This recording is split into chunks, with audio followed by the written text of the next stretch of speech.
ay patutusan naman tato. O para sa ramrak ko naman naman ngayon turo naman turo naman tayo na patamat ko nagay. Potono tunita na tunna na sa nato ng kanana ng sanana sa natin ng narapetani kiniti. Ano, sila tayo pero kung ito tonite. At tono kono to dito ay potona patututoy sa toda. Kaya sa matadoro po doon, ikarapao. Para matawag na ito na patawin ito to. Pamotoy toro to sa naman toro po ko na metro. O manatuturo to remaro.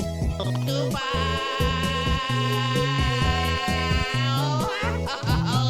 Who's number one now?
La bobo.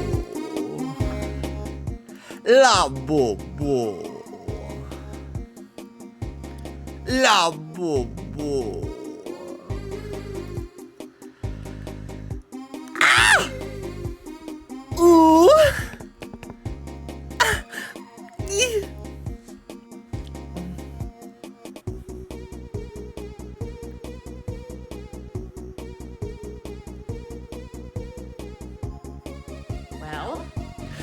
I'm 27.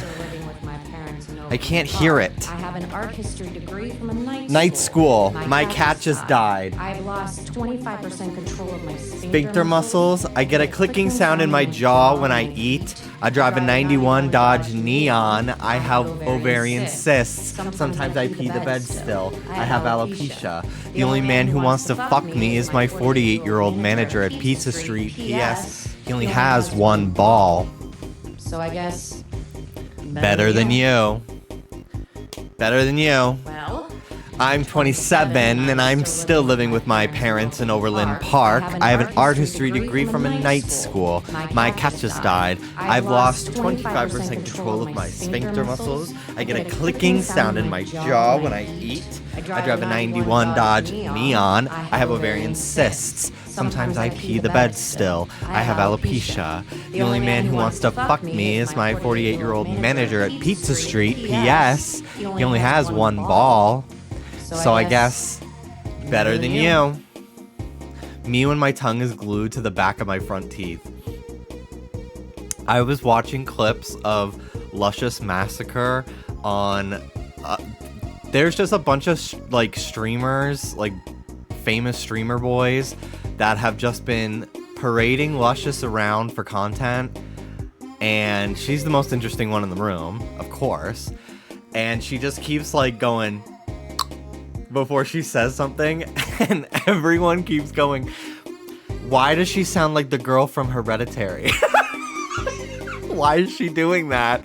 There's so many straight people in the chat that are so confused. It's so funny. Anyway, hi everybody. Ooh.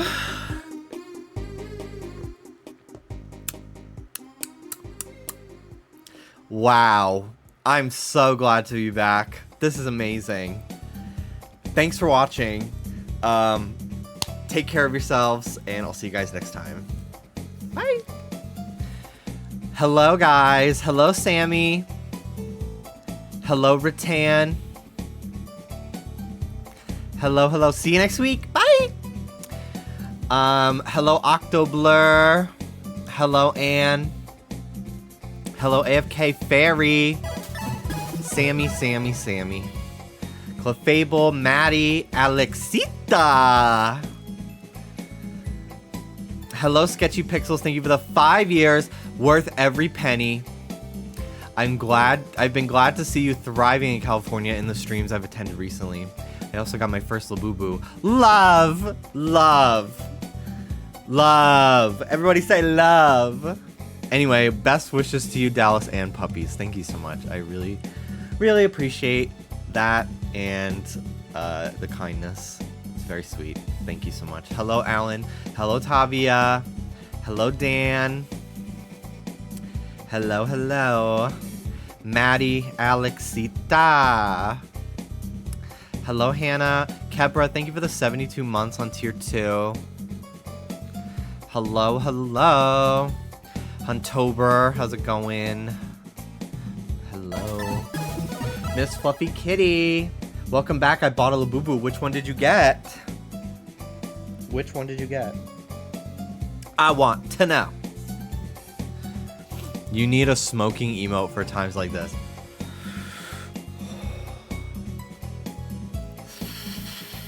Honestly, yeah, I do.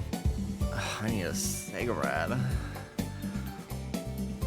Macaron Toffee? That's my favorite one. I brought this to New York with me this past week. But it stayed in my backpack the whole time because I didn't want her... He isn't her. Snipped on the subway. There was this annoying ass little boy that was asleep and he kept fucking falling when the train would stop and his elbow would bump into me and I just kept going farther and farther away because I'm this makes me so irritated. So eventually I got off the train 4 stops ahead of where I was supposed to go because I couldn't take it anymore and I just walked because I couldn't fucking deal. It was driving me fucking nuts. And he was with this summer camp and the camp counselors were watching. Could you tell him to wake up and keep to himself, please? It was really annoying. Anyway. Baby Tortuga, Jelly Scoot, hello. Hello. Let's all get matching Hype Train emotes and not tell Symmetra. Hello. Who else do we got here? Highlight. 43 months. Antonio, 27 months. Rat King Mickey, 57 months. Puppy Surprise. Jargon, 75 months. Tanya Pajama. Hello. Hannah, thank you for the tier 3 resub. 73 months. Pickled Lennon, hello. Squiddly Diddly. Hello, everybody. Haven't been here in 6 months. I have a question. How many of them Labubus do you have? We don't have to talk about that. We don't have to talk about that. Because you won't like the answer. We don't have to talk about that. Some things are best kept secret in this world. I have become the Labubu dealer, though. Any dupes I get, I give away to people. We are down to only like 3 dupes left to give away because I've just been so charitable. I gave on my family trip to Lake Tahoe 2 weeks ago. I brought 4 Labubus with me, 1 for my sister, 1 for my new stepbrother, 1 for my new stepsister, and 1 for my new stepmother. And the one who was the most excited was my stepmother.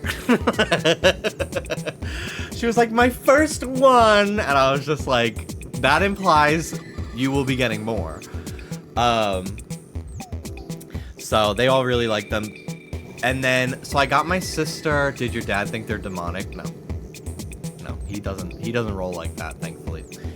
But I was like, I would have brought you one, Dad, but you don't carry a purse. And he was just like, nah. And I was just like, it's okay. It's okay. And I was talking to him when he was driving me to the airport. I was just like, I love carrying a purse. I need to have Pepto, Tums, Zyrtec, all this shit on standby. Like, my dad was like, I'm afraid I'm gonna lose it. I'm like, you plan on taking it? Like, what do you mean lose it? It's around you the whole time. How's my music? Is it too loud? I'm gonna lower it a little bit. It seems loud. When are you promoting that site Selena S. Titties is sponsored by? I love that I've been so busy. I don't know what the fuck you're talking about. And that makes me feel superior. I've been out living, okay? I've been traveling. I've been jet setting. I don't have time to know what the fuck that means. Okay? Chronically offline king. It's true. It's so true. Do you know Democrats attacked me over my cousin's balls?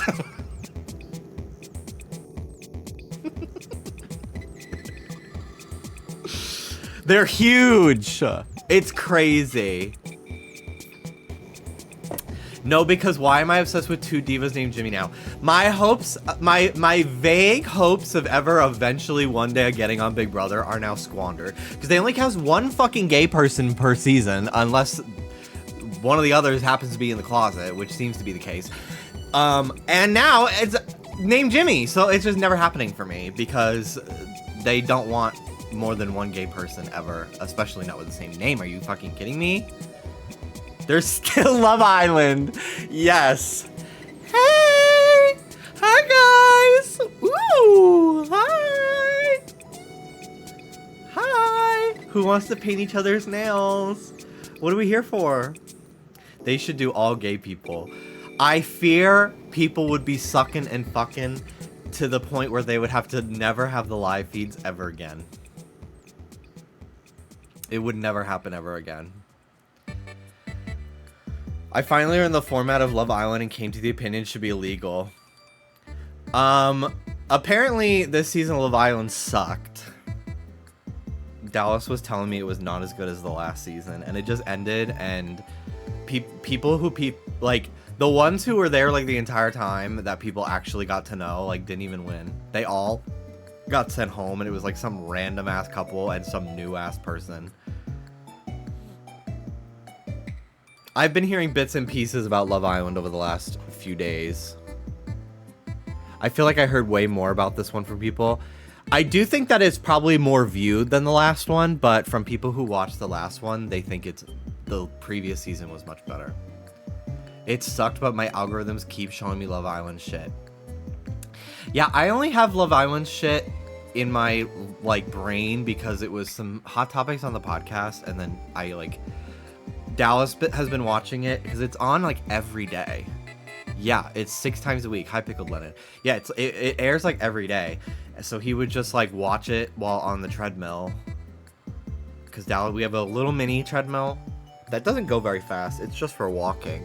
But we have one, and Dallas uses it in the living room while he watches TV. Because he's in his fitness era.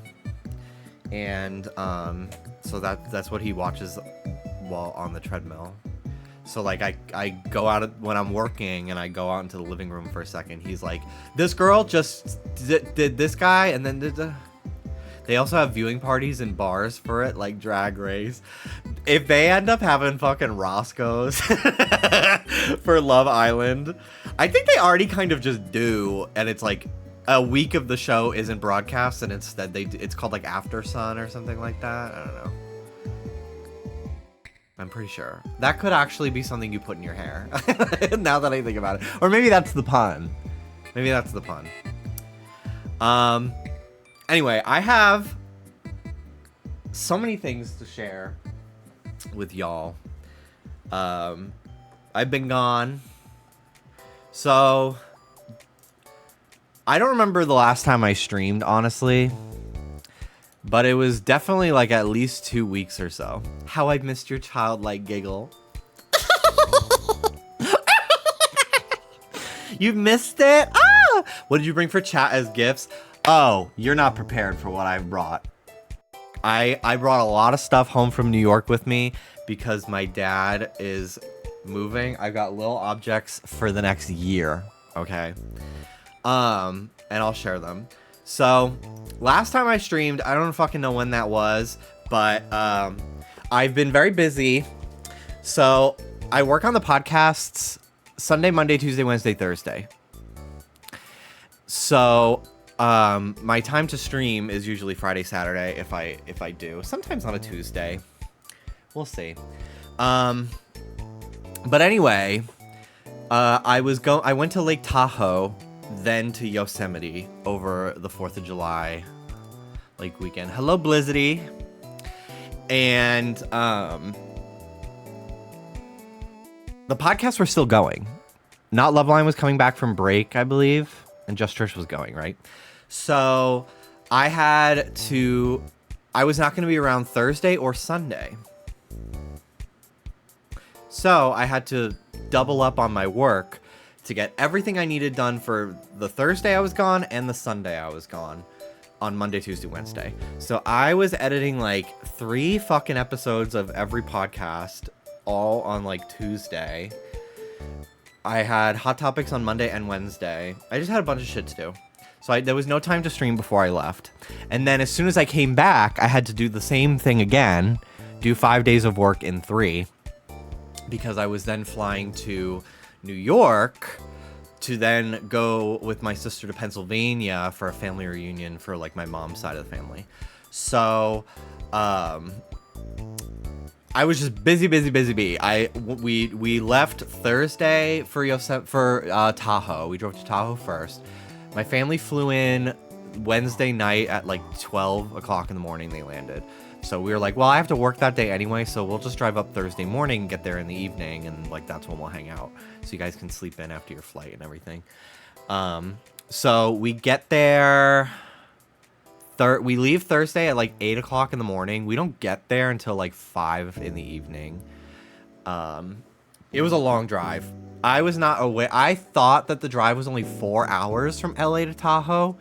I was mistaken. It was 4 hours from LA to Yosemite, which was one of our locations that we were going to, but I put the directions into the wrong Airbnb at first. And hold on one second. So it is just fucking barking at nothing, and it's very distracting. So, anyway, we leave. Soda and Ruby are in the car with us. We're driving. Very long day. Get to Lake Tahoe. We go out to dinner. Dallas and I have maybe been in Tahoe, like, not in the car for, like, maybe 15 minutes. And we go to this restaurant, and I hear, "Hi, Jimmy." And because I'm with my dad, I think I'm back home in the Bronx. So I'm like, oh my God, who did I go to school with that just called out to me? Like, who the fuck is that? Mentally preparing I'm so confused. How does somebody know who I am here? And then they're like, "I love the podcast." I was like, oh yeah! I forgot about that. So I was just like, hi. They were very sweet. And it was such a flex. I will say, such a flex. I mean, my sister has been around me when I've gotten recognized before, as has my father, but not any of my step siblings. So they kind of were like, what the fuck? I was like, it was very cool, very cute restaurant. We had a lot of different pizzas and beers and stuff like that. Went back to the Airbnb, just kind of chilled. I actually don't know if it was an Airbnb. It was a cabin of sorts. But anyway, went there, and it was so fucking warm. It was so fucking warm. It was really awful. There was no air conditioning, and our window, the screen was not in all the way, so I was like, I'm not getting bitten by mosquito bites. I have bites on my leg that I'm still fucking itching and healing from when we took the dogs to the field one time. That's only one leg. Free foot. Yeah. Jimmy, please don't forget to check the door for Chica. It's okay. I have the cameras on, and I'm checking them enough that Foxy hasn't even left Pirates Cove, so we're good. But anyway, so thankfully there was this big ass oscillating fan that we used, and it was actually kind of comfortable. The dogs were like stressed. Well, Soda was actually really having a great time because he's very chill. Ruby, she hates the car. She used to be so good in the car, and I don't know, she just hates it now. It's so weird. So I have this video. From when we were driving home from Yosemite, and it's this video of Soda sleeping on my lap, because he just sat on my lap the entire time. Ruby had to be in a crate because she tries to jump in the front seat, pause at the steering wheel. Like, it was a lot, so she had to be in the crate the whole time. Soda got to sit on my lap because he's so little and he's so good in the car, because he comes in the car all the time.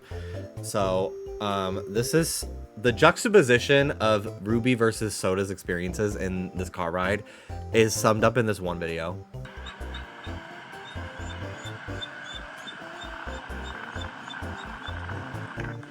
And Ruby's in the back seat crying.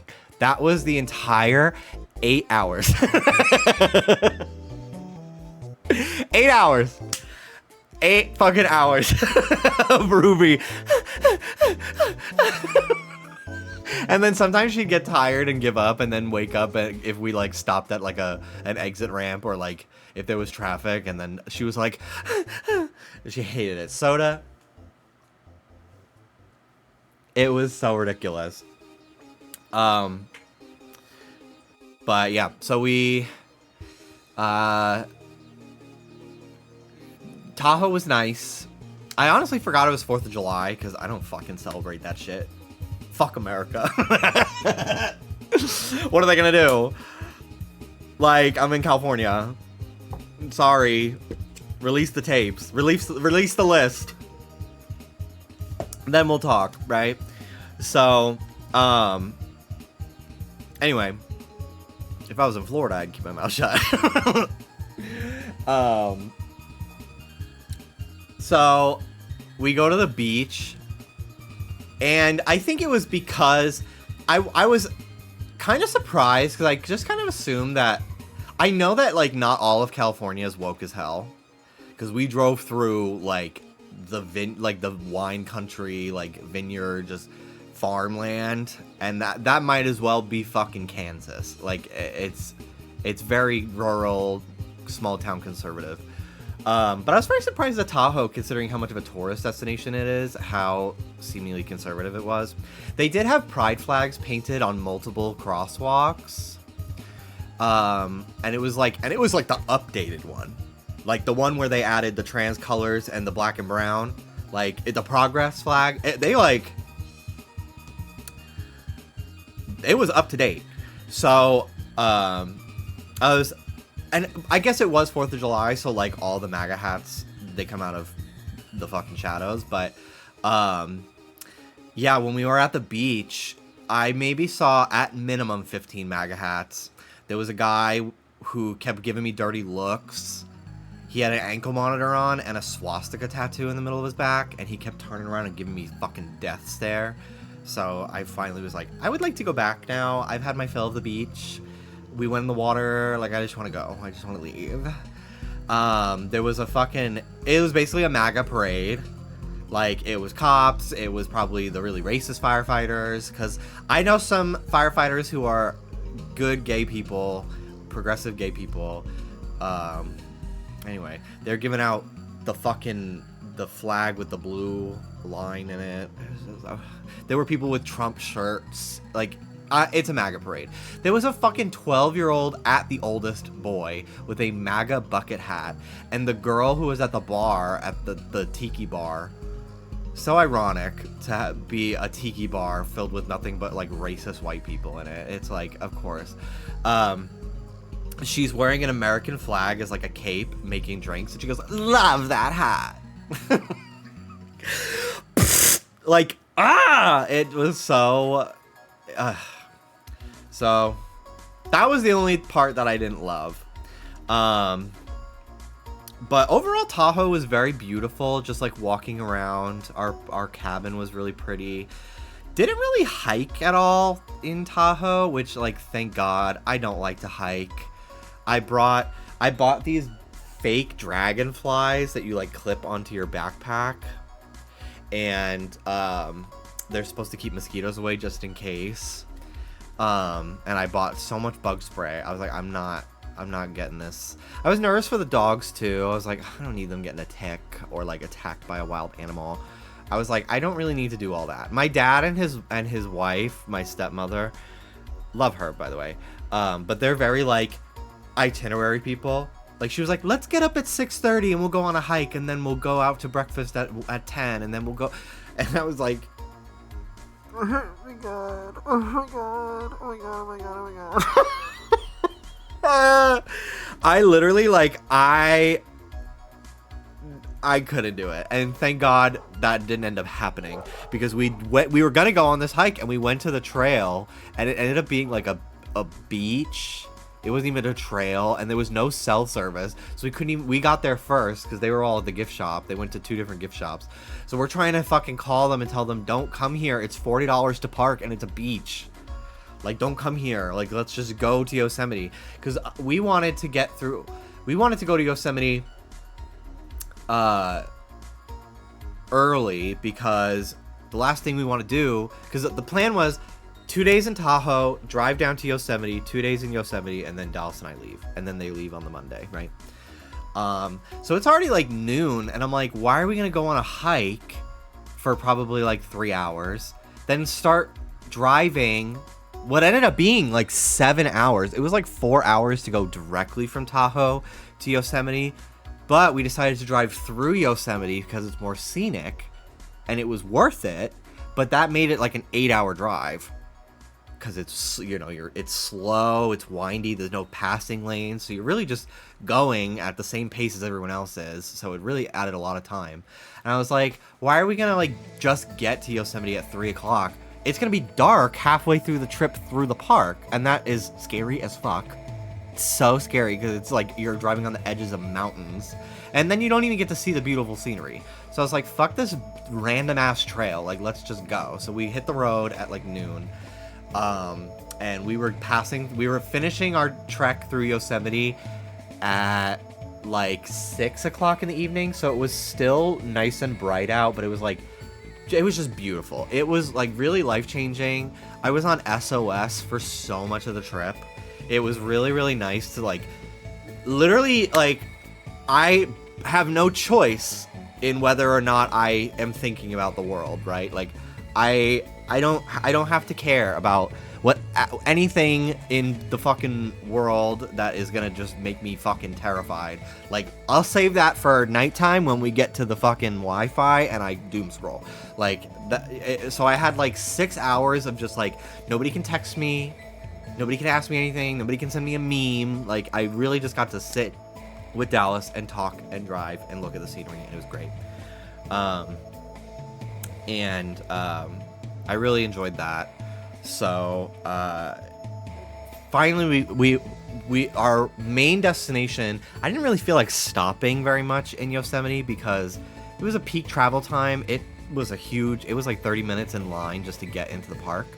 So I didn't really feel like stopping a lot, again, because I didn't really want to be like, I didn't want to be anywhere in the park at nighttime, because then you don't get to see the rest of the park at all. Like, it's just dark, you don't get to see the scenery, right? And plus I didn't want Dallas to have to drive in terrifying pitch black darkness, because there's no street lamps in it either. It's really like, so it made me fully believe in Bigfoot, because I really had never been somewhere so remote and so high up that you can just see vastness of woods and uninhabitable, traversable land. I was like, oh, there's shit hiding in there. Absolutely. I fully believe it now. It was really crazy, and it was and one of the main things I was like, the only thing I really want to stop at Yosemite is to go see the sequoias. And those were at the very end. It was at we entered from the north entrance, and we drove all the way through the park to the south gate, and the sequoias are like right at the south gate. So we were like, okay, that's gonna be our last stop. So again, I didn't want to stop anywhere, because I was like, well, I don't really want to be seeing the sequoias at night. I don't know when they stop letting people go there. So we get there, and we see that you need to take a shuttle to the actual grove, and there's no pets allowed, and we had Ruby and soda. So we're like, okay, we're just gonna not go tonight. We'll get to the Airbnb, we'll chill, decompress after a long ride, and then the next morning we'll drive to the park, because we were like 15 minutes from the park. It was a really nice location. We'll drive to the park, we'll leave the dogs at the condo, and then spend like 2 or 3 hours doing the trail at the sequoias.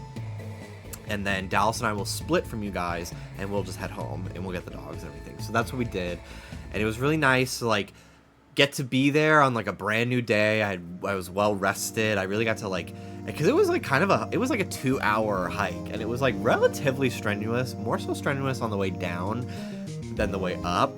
But it was amazing. It was really, really amazing to be around these thousands of year old trees that have just seen it all. It was really amazing, and really made my problems feel very small. I did feel very healed of my OCD in that moment, because I was just like, all of my anxieties about things that don't really matter in the world, none of it matters if I put the phone down and live out here. Like, if shit really got bad for me mentally, and I needed a mental reset for like a year where I like unpacked all of my fucking childhood trauma, like, I could just go here. So that was nice.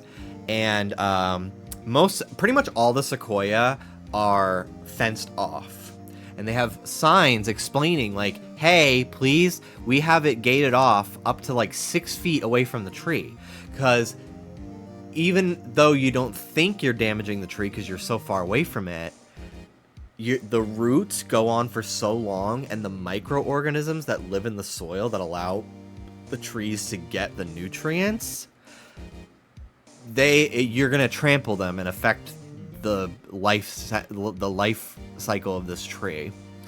So it was really amazing to like get to there was plaques everywhere. I read every single one. We took for those who have been there before, we went to the Grizzly Giant. That was as far as we went, because after that, the hike was literally listed as like strenuous. And I was like,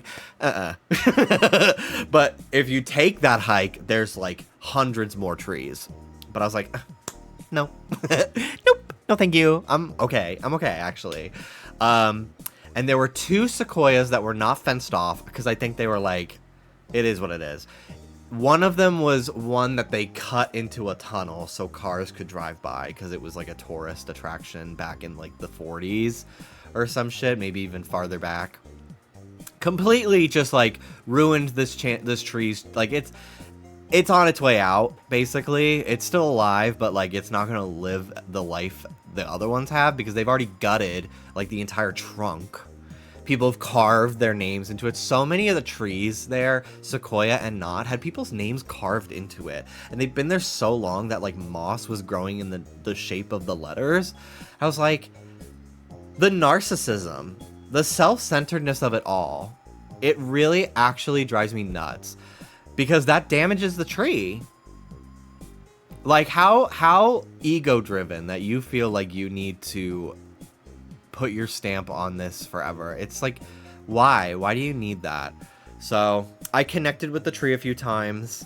I wanted to take my shoes off and ground completely, but there were so many people around that I was like, I'm just not dealing with that. It's not even going to feel intimate. So I just like touched it and I apologized to the trees for the people before me who were horrible, and I thanked it for its energy. And yeah, so that's what we did. And it was a really great trip. I had a really good time. We played, I don't know if you guys ever played Monopoly Deal. If you've never played that, what a card game. It is so good, so fast-paced. Monopoly Deal fucks. I need to get a deck for myself. My sister showed us how to play. Scott Mimicue, thank you for 59 months. I'm glad you got the detox for a while. Also glad to have you back. I'm very happy to be back too. 2 weeks of traveling, I really feel like I lived a lot of life, but I'm like, yesterday I did nothing. I did fucking nothing yesterday, and it was great. And then I played Fortnite with my friends on Discord, and Dallas and I picked up Chinese food and watched Steven Universe, just like random episodes, because I just been into like a Steven kick again. My friends have been watching it independently of me. I like found out about the fact that they were watching it once they were done. I would have been too busy to join anyway, so it's not like I feel left out or anything. But I don't know, just every so often when I get bored and I don't know what to do, I just go on YouTube and I just like watch random pivotal moments from Steven Universe. So yesterday Dallas was on the treadmill and I was just in here chilling, and I just put the finale on, like the last like 7 episodes, starting with like the wedding and stuff. And then halfway through, Dallas was like, do you want to just watch it on the couch? I'm done on the treadmill. I was like, okay. So we were watching the finale, and then we were like, let's go get Chinese food. There's this place in North Hollywood that is called Genghis Cohen, I think. And Dallas and I's favorite thing from like takeout Chinese food is chicken and broccoli. But the chicken and broccoli out here is so different than East Coast. The sauce isn't like brown, it's like clear and watery, and it does not taste the same. And so I went on Reddit and I was looking for people from the East Coast who were like, where's East Coast Chinese food in LA? And there was this one place in North Hollywood that had like, I would say it was like 75% accurate and like maybe half as good, but it was still pretty good. Thankfully, I had plenty of it when I was in New York on Friday. I got my pizza. I wanted to go get ramen, but my favorite ramen place is permanently closed.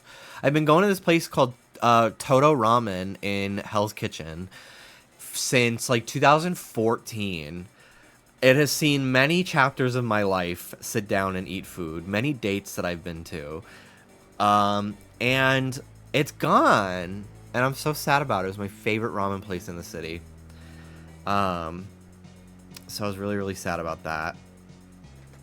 Very, very sad. So I didn't get to have ramen, but I got 2 99-cent slices. and they were great. Best pizza I had in a long time. And just like it's so simple. There's so many like really popular pizza places popping up because of like going viral on TikTok and stuff like that. And I'm sure it's good, but like I literally walked in, can I have 2 slices to go? And the guy just pulled it out because they're constantly making more. And I got 2 slices, 2 cans of soda for like $4 something. It was just boom, boom, boom. It was so fast. I was in and out of the restaurant in a minute and a half. It took longer to like get my Apple Pay than he did to give me my pizza. It was so good. So my best advice if you're ever going to New York City, literally just find any fucking 99-cent pizza place. Any of them. There's famous restaurants and like it's cool to go to say you went there. But, like, there's one that I've been to where it was featured in Spider-Man 2. The Tobey Maguire one, I think. And, like, yeah, the pizza was good, but it was, like, $5 for a slice. Like, and it probably tastes exactly the same as the 99-cent one. So, yeah, that's my best advice if you're ever visiting New York, was just get 99-cent pizza. It's so fucking cheap and easy and all tastes the same. So... yeah, I went into the city for a few hours because I actually had not been to Manhattan in like 2 years, and I felt deprived. So I went downtown, and anywhere I always say downtown, and I'm like fully in like the Upper East Side, which I was not this trip, but I'm from the Bronx, so like anything Manhattan is downtown to me. But like there's literally actual downtown, like World Trade Center and shit like that. So I went to my favorite blind box store called Toy Tokyo, and I had not been there since Labubu came out, and their downstairs used to be entirely Funko Pop dedicated. It is now anime figures and Pop Mart products. So they had this big case with Labubus, and they were like 60 to 70 a piece for like the fucking macaron ones. It was crazy. There were these girls like, oh my god, they have them. And they were calling all their friends like, which ones do you want? I was like, oh my god. They don't know about TikTok Live. It was crazy. And I was not going to buy any of them because I didn't need any of those Labubu, nor would I be paying that price. But it was very like nice to see like all of them lined up behind like a glass case. Like, I don't know. It was very, very pretty. Ruby wants to come in. Come in, Ruby. Come on. My girl! My Ruby! Oh my gosh, my baby! Oh my baby! Oh my baby! Oh my baby! Hi, Rudy. So, I got... My backpack isn't in here. Let me go get my backpack, because I'll show what I got.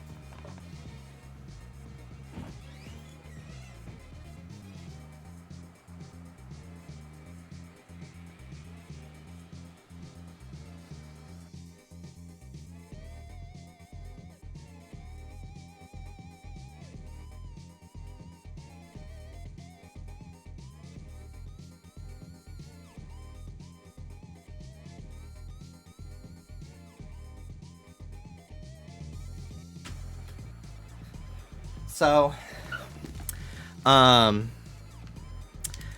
went to Toy Tokyo, and every time I used to go there back in the day when I lived in New York or I was visiting, I would always go and I would always make sure I got a Smisky, because the Smiskies there are really cheap. I don't know if they like get them, they buy them directly in like Japan, or I think Smiskies are from Japan. Bye-bye. But anyway, they're very cheap there, and they're official, like they were real, but they're really cheap. So I'm like, did they either like buy them there for a cheap price and then bring them back, or did they get them directly from the manufacturer? Because I bought Smiskies at like import shops in LA, and they were like $20. I got one for $11 with after tax, which was great at Toy Tokyo. So highly recommend Toy Tokyo for everything but Labubu. But yeah, so I got these ones. They were in the same, it was like one of those ones where you get 2 in 1 because they're smaller. I don't really know what they're doing, but I got them. So it's been a while since I've gotten a new Smisky. And then there is a Pop Mart in New York City, and I was really trying to get, they did like a new launch with Demu, which I did end up getting them on TikTok, but I wanted to try to get them in store and like maybe pick one up from my little cousin because he likes dinosaurs. It was like a Jurassic World collab with Demu. But they sold out, so I just didn't get it. But I was like, I want to see this Times Square or this Pop Mart in World Trade Center's mall, because I had not been to this mall either. It was so small. I think they're opening up, they're moving like across the hallway at the mall to a bigger storefront because it was so small. But I got some Pop Mart stuff I'd never seen before. One was this like summer vacation like beach set, so I got a sweet bean on a like a narwhal. It's really weird. I hate green and purple together. I really despise this color combination, but it's pretty cute still. And then I also got this. It's like a Two-Face, and like he has like a magnetic mask. I don't really know how I feel about this character, but I bought it because I'd never seen it before and I was curious. The mask is magnetic, but it doesn't really stay on very well. Yeah, so I got those. And then, so the next day I went to... Also, Cloudy, thank you so much for the 4-month resub. How many Labubus do you own? Let's just say... I have all the ones I want. I really want... Yeah, I wanted to buy a Peach Riot, but they were, like, really sold out. That stays between me and God. Exactly, Mel. Exactly.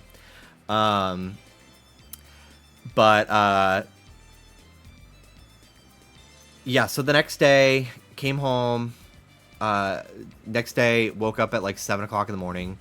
I could not sleep. We don't have a lettuce, and then there's only one egg. I'm gonna starve. Don't hang on the door. I'm not hanging on it. Yes, you are. I'm holding it. Okay, well, I don't really know what you want me to do about that right now. Get off the rest and go to the store. Are the ones on Amazon legit? The Labubu? I would refrain from that. Yeah, it's not. They're the best place to get them is on the TikTok lives, and they've actually been. I think Labubu's on the way out. Oh, Peach Riot? Yes, the Peach Riots on Amazon are legit because they're sold. Pop Mart does have a storefront on Amazon. Just make sure it's being sold by Pop Mart. Jimmy, your Smiskies are based on Raijin and Fujin. They're the gods of thunder and wind. Landorus, Tornadus, and Thunderous are based on them. There's art of them in Animal Crossing. Wow. Cool. I love that. I think that this was part of the, like, art set, probably. Because I think I wanted the one that was the girl with the pearl earring. I think that was the reason why I bought that set. But I got these ones. But I love when I get 2 in 1. Because then, boom, 2 for the price of 1 Smisky. Amazing. Yeah, Soda's here. He's chilling. Hey, buddy. Hi, little man. Hello. Hello. So yeah, my sister and I drove to my cousin's house in Pennsylvania. I was on 3 hours of sleep because I was sleeping on the couch at my dad's house because all of the furniture is gone for the most part. I watched Totoro on my childhood CRT because there was no internet, no cable, and for some reason, despite being in like the Bronx, part of New York fucking city, I only had 2 bars of cell service. So I did watch Drag Race, but I was like, I don't feel like watching more shit on my phone. So I took my childhood CRT, I put it up on a tray table, I sat in front of a fan because there was no air conditioning. So I really felt like I was a kid again, just watching TV late at night on my summer vacation. It was a really transformative experience. Took me way back in time. I had not watched Totoro in a long time too because there's a mom who's in the hospital in it, and it's too triggering for me. It's too close to home. But I watched it anyway because it was one of the few DVDs I had, and that CRT had a DVD player built into it. And actually did not trigger me nearly as much as I thought it would. So, plus, yeah, Totoro is like they're in the countryside in the summertime, blah, blah, blah. I did bring a lot of stuff from back home. I will share that after I finish my little monologue, because I would like to go through some of the stuff. So we drove to my cousin's house in Pennsylvania, my sister and I. It was like 2.5 hours, and it was a really great time. My little cousin Owen, he's 6, I think, and in the last year, he's really gotten into Pokemon. Yes, I was helping pack up my childhood home. I brought home. I brought 2 suitcases with me, and I filled them both to the brim. And then my dad is gonna mail a bunch of stuff to me. So my little cousin Owen has recently gotten to Pokemon in the last like year, and my aunt babysits him all the time, and she's always telling him how much I know about Pokemon, and he's neurodivergent for sure. Like they haven't fully like tested him on a lot of things, but he's come back as gifted, and I know what that's code for. And I mean, I can see it when I hang out with him. Like I can clock it, because I was the same way when I was a kid, and they're constantly telling me how much he's like me when I was little. Like it's all the same, like cut from the same cloth. Makes sense, we're cousins. So anyway, he was really really like the last time I was there, I missed last year's reunion. So I was really sad I didn't get to go. So I really wanted to go this year. It was just me in New York this time. Dallas, it was too much to travel with the dogs and everything. So he stayed behind. So it was just me. And when I got to see him when he was 4 in 2023, he like didn't talk to anybody. He didn't even want to be in the pool at the same time as anybody else. Like very quiet, very reserved. This time he was a lot more outgoing, which was really great. And he was so excited to talk to me. And I bought him Pokemon toys, because of course I did. Like I'm not letting this hobby go by the wayside. Like I'm fostering this. So I bought him a pack of Pokemon figures. It was the Sinnoh starters and Pikachu. So I got him that. And then when I was going through my dad's house, I had this Froakie plushie from like the X and Y era. And I was like, well, I'll just give him this, because I don't really feel like spending more money, and like it's brand new. It has a tag on it and everything. So I brought him that. Oh my god, it was such a hit. He was obsessed with me. All he wanted to do, he was just like asking me all these different things. He plays some random ass Pokemon. I don't know what he plays, but he's telling me about all these fusions. And like he was like, oh, this Pokemon has a fusion counterpart, and it's this Pokemon, and they fuse to form like Charagon. And I'm like, I literally was so lost, because I have no idea what he's talking about with fusions. But he would be like, what does Metang evolve into? And I was like, Metang evolves into Metagross. And he's like, and what type is it? And I'm like, it's a Psychic Steel type. Like he would like tell me something. He'd be like, Aggron evolves from Lairon. It's a Rock and Steel type. I was like, yes, it is. He goes, I learned a lot. And then I was like, you sure have. And he was like, and then he would be like, yeah, Groudon becomes Primal Groudon, and it's black. It's shiny as black.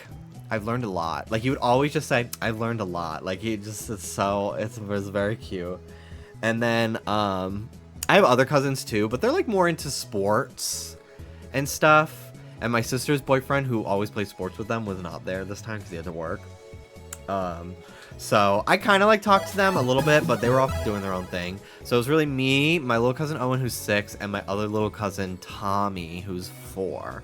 Tommy was he's gonna be a little monster. Not like Gaga, like he's such a little like smart ass at 4. Like he's getting in trouble and he dunks his head in the water in the pool. He's like, I can't hear you, my ears are underwater. And they asked me to play air hockey with them, because my cousins have an air hockey table in their basement. So I was playing air hockey with Owen and Tommy, and of course I crushed them because I'm a grown man. So I demolished them. I asserted my dominance by beating them both like brutally. I like 10-2 score wise. Broken Abyss, thank you so much for the 64-month resub. So of course, like I smoked these little bitches. And then I was like, okay, so now you guys play against each other, and then the winner gets to play against me, and then I would let them win, so that way they felt that sense of accomplishment, of course. So anyway, so like if the puck stopped and like it like they didn't hit it hard enough and it stopped in the middle of the table, I'd pick it up. I go, okay, I'm thinking of a number between 1 and 10. Whoever guessed it would get the puck. So Owen being 6, he like knows all the numbers between 1 and 10. Tommy being 4, still figuring it out. So Owen would be like 3, and I'd say, nope, not it. Tommy would go 2, nope, not it. Owen, 7, nope, not it. Tommy, the only other number he knows, 40. And it fucking killed me. And because I laughed, he just started saying 40 as his answer for every single time. It was so fucking funny. It was so goddamn funny. And then Owen, he's like, yeah, adults are the only one who are actually a match for me in air hockey, actually. I was like, oh, really? He's like, yeah. Everyone else is just they're just not a match for me. Like, I don't know. I do so much better than them at this game. Anyway, it was really fun. And I think, and everyone kept thanking me. Like, all of my aunts and uncles who see him weekly, multiple times a week, they're all like, you don't understand how much you made everything better being here. Like, it was not just like, thank you for coming. It was like, he's completely changed. Like, I was just like, okay, like, I'm God, basically, is what you're telling me. Cause like, the way you were just yourself, I know, that's the gag. That's always the gag. That's all it takes. But they kept telling me, like, I can't believe you don't want kids because you're so good with kids. And I'm like, well, I'm good with kids when they are, like, able to talk to me and tell me what they need. And I also get to not deal with them after the party's over. Like, I don't want children. And like my aunt, I was kind of surprised she was saying that, because like the role she filled was like the helper. Like, my aunt's gay, she doesn't have kids of her own, but she's filling the same filling the same role in Owen's life as she did for myself and my sister, which was like, we are the second place that my parents, me and my sister, are like, her sister's kids could not fucking figure out how to explain that, could go. Like, I get to dedicate my time to being a great uncle, and like, that's what's exciting to me. And maybe I'll revisit the idea when I'm in my mid-30s. I feel like my life has only just started to like really begin at 27, 28. So, I'm not really interested in having children for quite a long time, personally. So, but I love being an uncle. I love being an older cousin, because like, I'm uncle age basically, even though they are like technically my cousins, because they're my older cousin's children. But like, I'm basically being an uncle in that moment. Same with Dallas's niece and stuff. And kids are obsessed with me, I think, because I have all the same interests as them, because I also like toys and am sensitive and like cartoons and stuff. Hi, bud. Hi, buddy. Thank you. Thank you, little Mia. But yeah, it was a really great trip. And so like, normally Owen, because he's like so like shy and, you know, he's got a lot going on, at big events like our family reunions, he kind of like just clings to one person and like just wants to spend time with them. But because he was so excited to talk to me, and I was like, well, I'm not gonna not sit with my family I haven't seen in 2 years, he was sitting with me with all the adults, like with like 10 other people, and taking part. Like, they would ask him questions and he would respond. Like, he was a lot more involved in everything because I was there, and I think it made him feel really comfortable. And like, I knew I could like really, because like, my cousins and my aunts are all amazing with him. Like, he info dumps on them about his interests, and they're intrigued and they ask a lot of questions, but they can't really answer his questions because they don't know anything about Pokemon, right? He's also really into Minecraft. My cousin Caitlin, his mom, spent 5 hours on Reddit trying to figure out CurseForge to add to like mod Minecraft, and she ended up doing it for him. And he was showing me like all these crazy ass mods, and he knows how to summon shit with like the text in Minecraft, because I fucking can't. I always forget how to do that, like where you press T and start typing and stuff. So it was nice that he had someone that like I could literally just talk about Pokemon with him. His favorite Pokemon is Rayquaza. His second favorite is Groudon. He was also afraid to jump in the pool, and I said, well, what would Squirtle do? Because he loves Squirtle. I was like, Squirtle would jump in the pool. So he started jumping in the pool, and he was jumping into his mom's arms. So like he wasn't able to jump in by himself yet, but he wasn't jumping in to begin with. And I was like, well, like Squirtle would jump in the pool, so you should jump in the pool. And he was like, you're right, I'm gonna jump in the pool. And he would start going, Squirtle, Squirtle. So I was like, that's a really good Squirtle voice. And he would look at me to see if I was looking, and I would look at him, and then he would go, Squirtle, Squirtle, and then he would jump in the pool. And I was like, wow, your Squirtle impression is really, really good. That's a really good Squirtle voice. So then we go home, we go back to the hotel, my sister and I drive back to the hotel, and the next morning we go back. And before, he's like in the house eating breakfast, and I'm sitting outside with like my aunts and uncles, and they're like, oh my god, last night he would not stop talking about how good you said his Squirtle impression was. Like, it changed his life. I was like, damn, I really am a god. Like, I literally am just talking. Like, I'm not doing anything that I'm not like, I don't know. I was just, it meant a lot to hear that, but I wasn't really like doing anything I would not normally do, you know? And I was trying to get him to like feel comfortable putting his head under the water, because he's very nervous to do that. And I was just like, well, when you're comfortable putting your head under the water, you can play with your Pokemon toys underwater. He was just like, what? I was like, yeah, like when I was your age, I used to play with my Lugia figure under the water, and it would swim around. He was just like, wow, I'm gonna try to get to be that comfortable doing that. And he often feels very misunderstood, he was saying, and his mom was telling, because I was talking to her, because he didn't want to go in the pool while his older cousins were playing basketball, because they had like a hoop by the pool, because the splashing was stressing him out, and he wanted to get to the other side of the pool. He was like, can you guys not throw the ball until I cross the pool, because I don't want to get splashed. But he speaks very quietly, and also like the other kids are like at the oldest 10, like they don't know any better. So he was getting really frustrated because he thought like they were doing it on purpose, but they either just didn't hear him or like were not trying to splash. I don't know. And you don't want to tell these kids like, hey, stop enjoying your summertime, right? Like the kids who are playing basketball shouldn't have to stop everything they're doing for one kid to feel comfortable, but at the same time it's like, oh, you just want this kid to feel comfortable. So it was really like a tough situation. So, and he was like really getting very upset about it. Soda, I'll let you out. Bye-bye.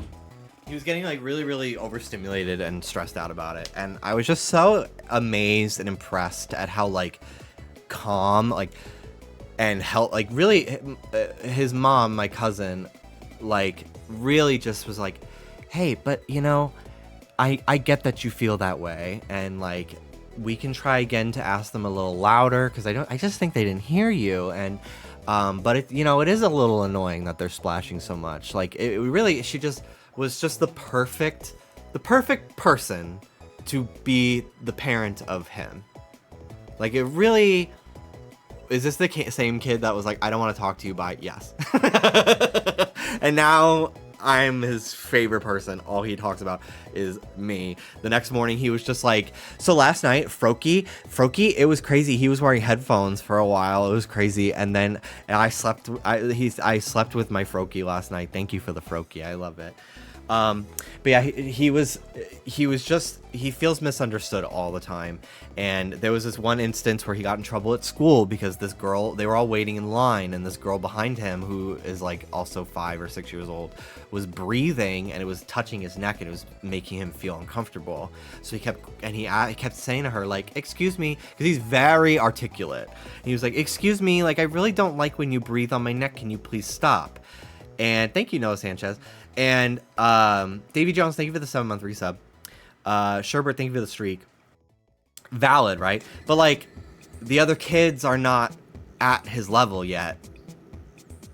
So she's just like, you know, she's 5. She doesn't understand what the fuck he just said. So he kept crouching in the line because she kept breathing on him. And the teacher would like, oh, and stand up. So he'd stand up, but then he'd get breathed on again, and he'd crouch, and she just wouldn't stop. So he got in trouble. His parents were called to the school because he wasn't listening. He was like, but I tried to ask her to stop breathing on me, and she wouldn't. And that's why I was crouching, because it was making me stressed out. And so, like, it's just constantly, like, and I relate to it. I still fucking relate to it as an adult. As a fucking neurodivergent. I haven't been diagnosed by a doctor with anything but ADHD, but after connecting with a jury of my fellow autistic peers and taking countless online tests, there's a correlation, right? So like, I get it so much, and it was just it really spoke to me, and I like. My aunt and I were like helping him dry off out of the pool, and like I got him an ice pop, and I was just like, because he had like finally calmed down from his like kind of tantrum that he was having from getting splashed in the face and stuff like that. And I was just like, it's kind of tough sometimes, right? When you like talk about how you feel, but people don't really understand. I felt misunderstood when I was a kid too.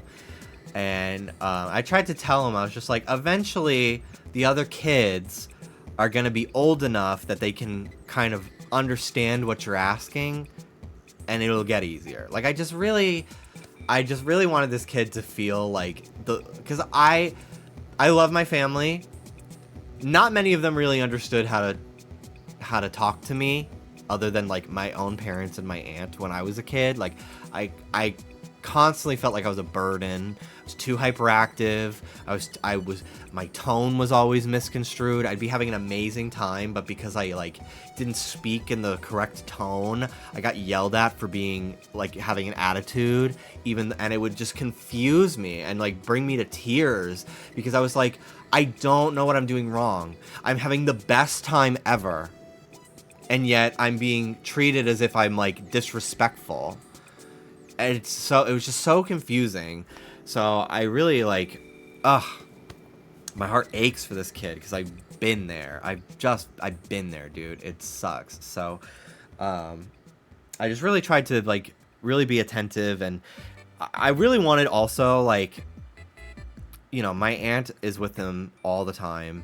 My cousin, his mom is with him all the time. His parents, you know, they're very involved, and it can be a lot.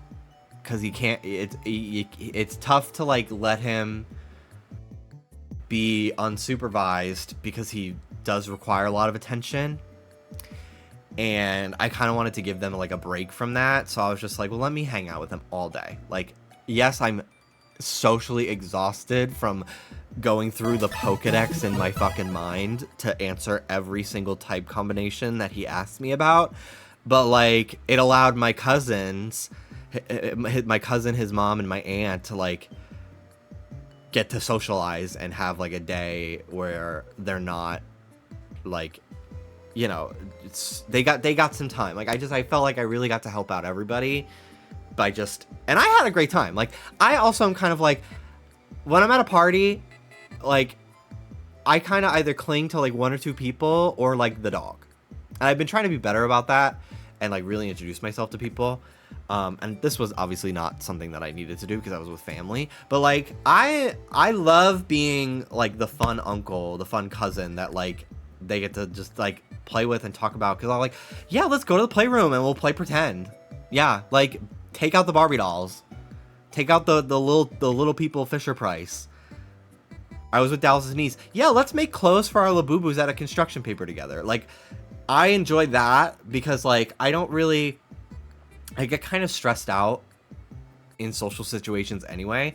So I love, like, being at the table and I get to listen to the conversations happening, but I'm focused on cutting out an apron for my Labubu because it's about to be the barista in this little game we're playing with, like, Dallas's niece. I give her mom a break, Dallas's sister, a break from parenting for like 2 hours, you know? And it was the same thing with my little cousin. I was just like, you know, we're all sitting by the pool watching the kids swim. So that way, like, you know, if anything happens, we can jump right in and help them. And it allows his mom to, like, she doesn't have to focus. She can, like, socialize with her siblings and drink a beer and, like, talk because I'm on duty. But I still get to listen to what they're talking about and chime in when I want. But I don't have to constantly, it's not like a one-on-one. Like, that is, like, where I thrive socially.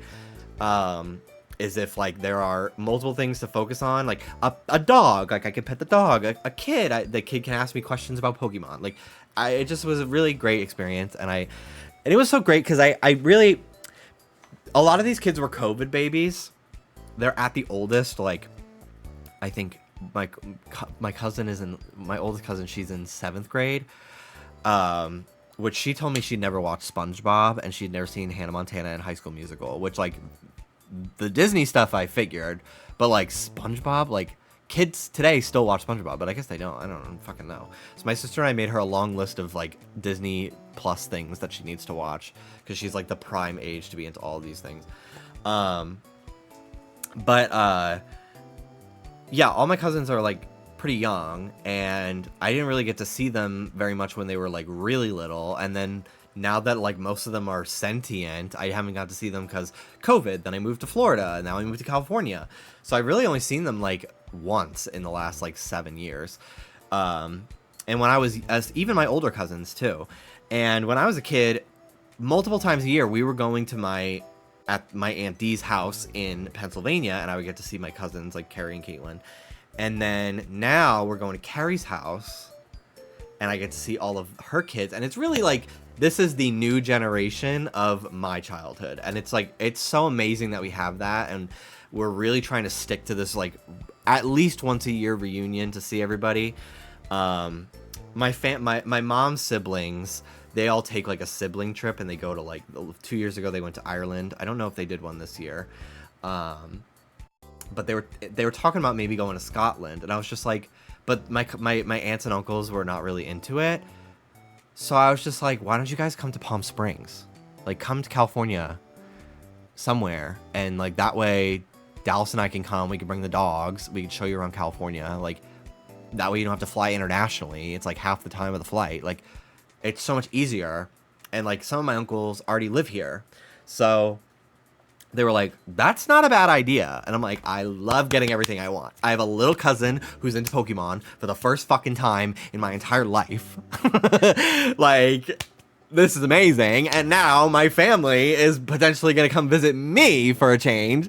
Like, I'm getting everything I want. This is amazing. So, it was just a really great time. I had such a wonderful trip. And, when I went to the airport, I woke up on Sunday and my flight got canceled. And I was like, fuck. Holy shit. Like, this is so stressful. Like, I have work to do. I need to come home as soon as possible. But they automatically rebooked me. So I called JetBlue and they were like, well, we actually already rebooked you. Could you actually, instead of us booking you, can you just review if this flight is okay for you? And it was an hour earlier than my old flight. And I was like, yeah, fine. Like, it's early enough in the day that I can plan accordingly and just get there earlier. So then half the day goes by. I'm, like, starting to pack. And then I get another notification. They delayed my flight. So now my flight is delayed to the same time as the original flight. So I was like, okay. So I get to the airport. They delay my flight 2 more times. They change my gate 3 fucking times. My flight was supposed to be at like 9:10 p.m. I didn't end up like departing until like 11 something. So it was my flight was delayed going to New York as well. So it was just this very stressful airport experience. And I was really grumpy and frustrated. But Then a girl comes up to me. She says, "Excuse me." And I have my headphones in and I'm eating pizza. And it was the worst pizza I've ever had. It was $8. It was so fucking horrible. I barely ate half of it because it was literally disgusting. So sorry to this girl if I had pizza sauce on my face the entire time we were talking, but she was like, "Hey, I love the podcast." I think she said the podcast, but she said she was a fan, and it just like, it completely changed my entire experience at the airport. I was so happy afterward. So I forget your name, but if you're out there, I hope you had a safe flight back home to Sacramento. Literally made my whole night. Like, thank you so much. So, loved that experience. But yeah, so I get on the plane, and it was really very sweet. There was this guy, he had Down syndrome, and he pointed to my Gengar keychain on my backpack and smiled, and I was just, and he said something, I had headphones in, I just said thank you.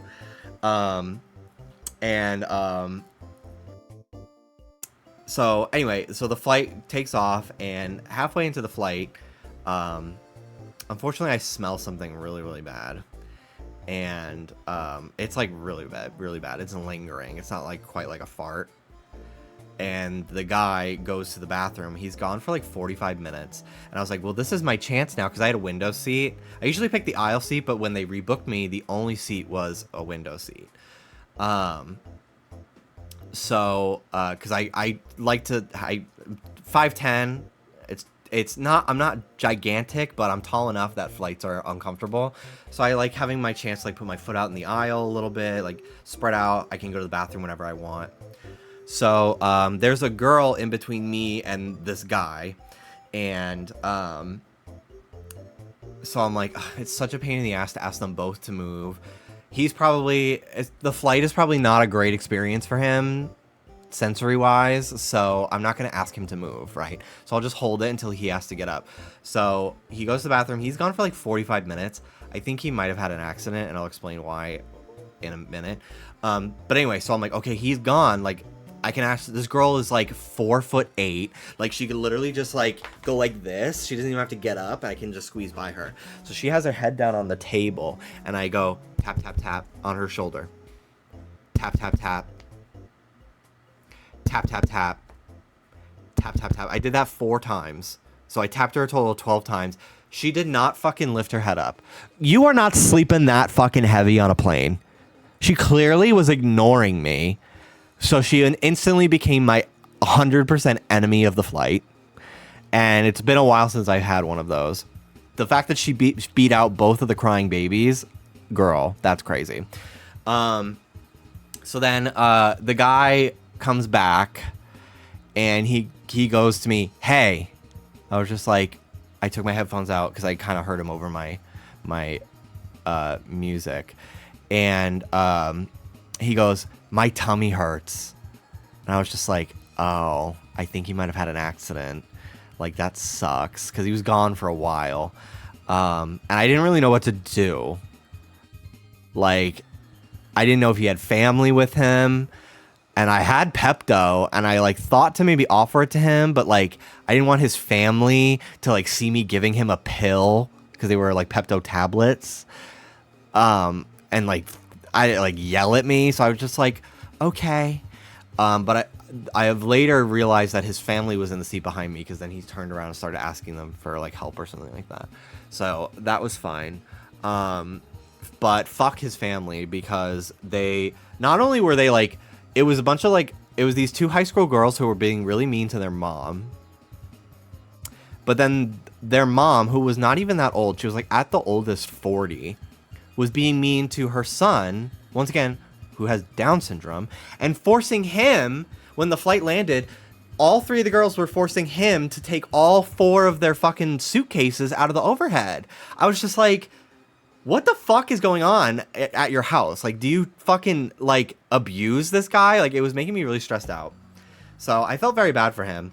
And then at one point, I, like, noticed him, like, waving to me out of the corner of my eye. So I turned my head, and he starts going like this to me. And I'm like, what did I do? What did I fucking do? And, I was just like, and he starts going like this. So I'm like tapping the touch screen. Like, is he trying to show me? Because he was playing around with his touch screen, and I was like, is he trying to show me like all the things it can do? Does he want to show me like to track the flight? Does he want me to lower the brightness on my screen? Is he trying to sleep? Like, what does he want? And then he finally goes like this. He wanted me to open the window. So I don't know if maybe this was like his way of trying to tell me to open the window in the first place, or he wanted to shoot me with a gun because I closed the window. Either way, you know, his family sucks, so I didn't take it personally. But I opened the window for him, and yeah, that was the end of that. But yeah, there was also like a group of girls in the back of the plane. We landed at 3 a.m. LA time, mind you. That's sick. Everyone is on 6 a.m. New York time. So we're fucking tired. The flight was delayed. Everyone is so tired. These like high school girls and this, I think, gay guy, because he looked it, were talking in the back of the plane so fucking loud about literally nonsense. And I was like, so inconsiderate to be like speaking at such a high volume that I can hear every single word you're fucking saying from multiple rows away from me. Like, we're exhausted. Although I will say, I've never seen people be on such an awful flight and be so slow to fucking get their bags. We literally parked the plane and we still weren't off the plane like 20 minutes later. Usually, like, we land, I'm off the plane 5 minutes later. People were going so fucking slow. And I hear this girl go, I'm kind of tuning them out, and I have like one headphone in. And I hear, I don't like to take my glasses off and wear my contacts because then I look like a... And I hear the letters... All I hear is the letters A, N, N, Y. And I fucking turned my head around, and the girl who I declared my enemy also, like, perked up and turned her head around. And I was like, did this bitch just say the fucking T slur loud as fuck on this plane? Like, what the fuck? And if I was like... Because I was like, I must not be fucking hearing things. Because the girl next to me also was like, did they just fucking say something like that? I was like, what the actual fuck is going on? And if I was even a smidge more confident that this girl had said something, I literally was going to be like, hey, if you're going to be fucking loud on a plane, could you be at least saying something remotely intelligent? Thank you very much. Like, I was so fed up. And then I knew I was back in Los Angeles because I was at baggage claim, and there was this girl who was like, literally looked like she's just came back from Love Island. Like, so pumped, full of filler, which, like, work. But unfortunately, she had a bit of a fucking attitude problem, so she became my enemy. But just like she was waiting for baggage claim, and she's, again, people are exhausted. It's now 4 a.m., so our bodies are now on 7 a.m. New York time waiting for our bags. She's talking on speakerphone to her friend.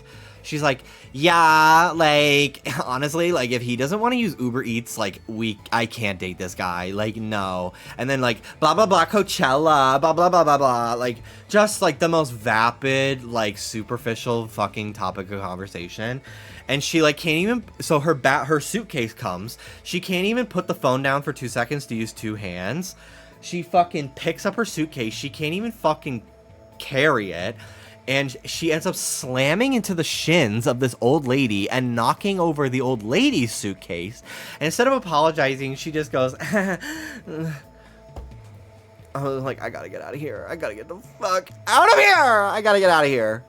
Thankfully, Dallas picked me up at the airport, so I could immediately just, like, decompress. I didn't have to sit through, like, an Uber ride or anything like that.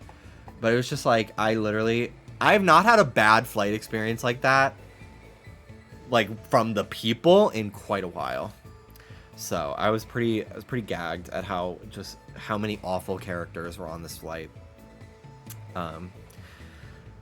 But yeah, that was it. That was my trip. Twitch has been weird for me today, so most of my like Twitch stats that I check while I'm live are not available. I don't know how long I've been live for today, but I can't imagine it's been too long. But I've just been fucking ranting, but I haven't streamed in 2 weeks, so that's where we're at. Almost an hour and a half. Wow. Damn. I just podcasted, bitch. People ask me because I edit Just Trish. They're like, you should have a podcast, and I'm like, this is it. Like, I can't. I don't know. This is it for me. Like, this is my form of podcast. Is my stream intros. But anyway, before I go through my suitcase and show some of the things I brought home, I am gonna play Animal Crossing today. I have it set up. We have some Mickey families to open. Now, I did manage to get some from the unboxing channel, and I did record a TikTok of me opening those, but I kind of hate how I look in it, so I don't know if I'll post it. But I've managed, so far, I've bought 2, and they both ended up being Goofy. So annoying! And then, I really want Donald and Daisy. Those are the 2 I want the most. And I was open to Pluto. So I ended up getting Minnie. And her leg is like fucked. She's kind of fucked up looking. There is something so hideously ugly about this Minnie to me. The Mickey is scary looking too. I don't love the Mickey. But the Mickey and Minnie literally like get these little capitalist rats away from me. Like I can't do it. I'd rather get another Goofy than a Mickey or a Minnie, I think. But I got Minnie. And then I got Pluto as well, which I was very happy about. Although his arms are like really, they're not arming. Like he looks weird, but it's okay. But I got Pluto. He's very cute. So these are the last of the ones I'm going to buy if I don't get Donald and Daisy, and I'm just going to buy them on eBay. Literally, I'm just gonna buy Daisy. I would like Donald, but Daisy's the one I want the most. So we have 2 here. We're gonna open them. I bought the Minnie and the Pluto. Didn't know what was in them. They were from the unboxing channel, so they were open already, but I did not watch the stream, so they were a surprise to me. So I do have that blind unboxing recorded on my phone. So we'll see if I make it a TikTok. But yeah, we're gonna open these Mickey family.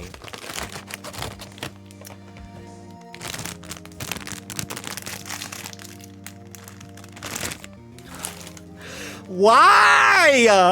Why? Why does this keep happening to me? Why? Why? Oh my god. There's literally 9 characters that I could possibly get from this. And I keep getting fucking Goofy. Bro. Oh my god. My fucking god.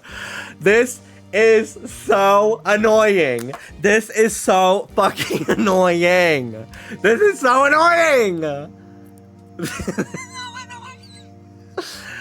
Oh my god. Okay. Okay. Okay. You know, that's the name of the game. That's the name of the game. Okay.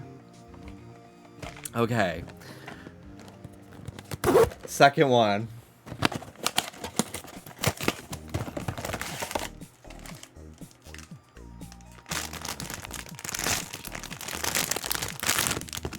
Okay, which one is this? Why, like, again, they look fucked up. He looks like he just got run over by a car. This is Chip? Yeah, this is Chip. Mama, look at the fucking arm. This, and the leg. This is so fucked. Anyway. This is so annoying. This is so annoying. Fucking god. Oh my god. Okay. Okay. You look insane with all 3 of them. I know. Like it looks like I'm obsessed with Goofy. I could put them all on my necklace. Honestly, yeah, I might crucify one because that would be fucking hilarious. And they are cross-sized.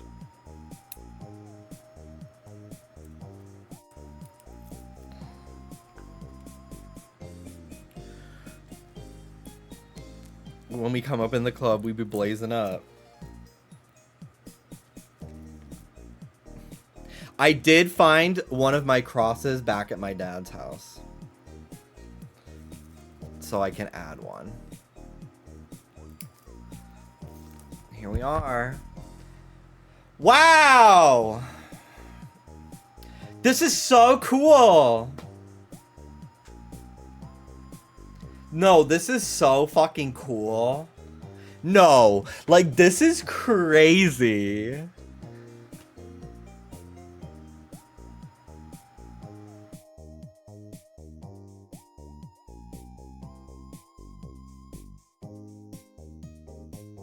It looks like they're trying to choke me out.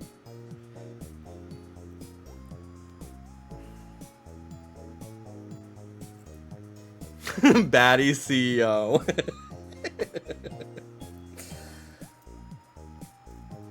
Okay. Yeah, one of these is ending up on a cross. Believe it. Believe it, bitch. Okay. That's so annoying. Okay, anyway. So, I managed to bring home quite a number of things from New York, which I'm excited to share with you all. So here's one suitcase. The other suitcase is full of stuff. Let me go see if it's out here.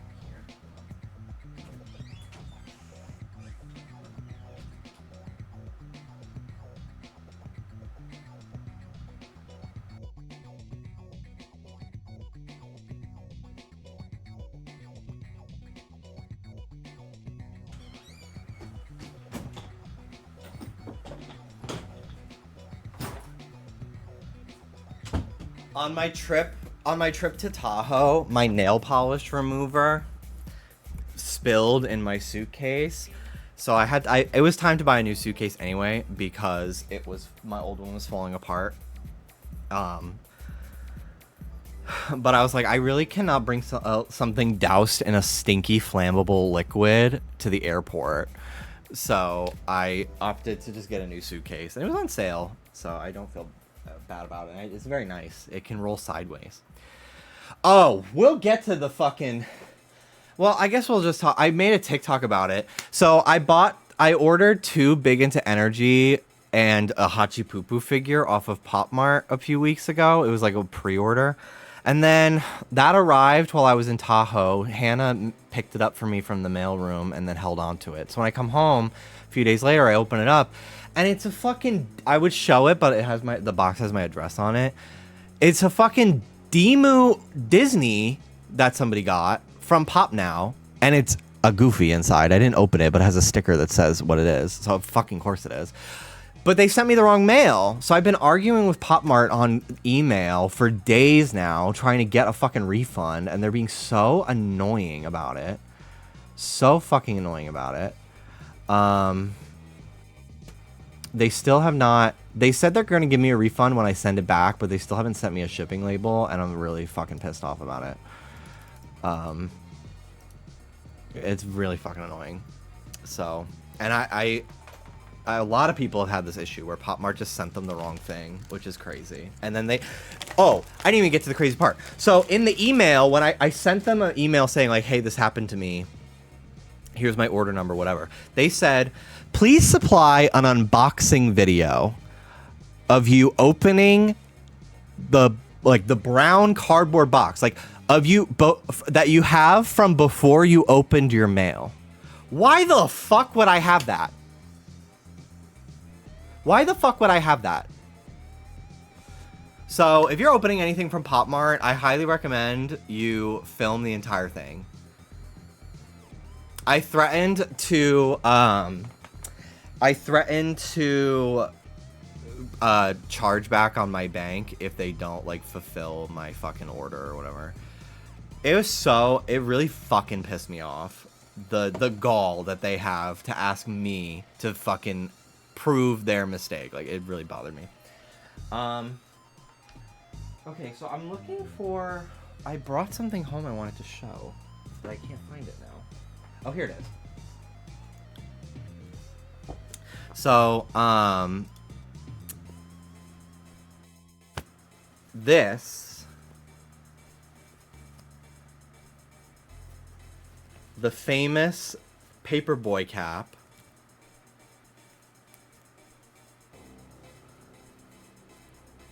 It's so tight on my head because I bought it when I was a 7th grader. It's giving Senorita awesome.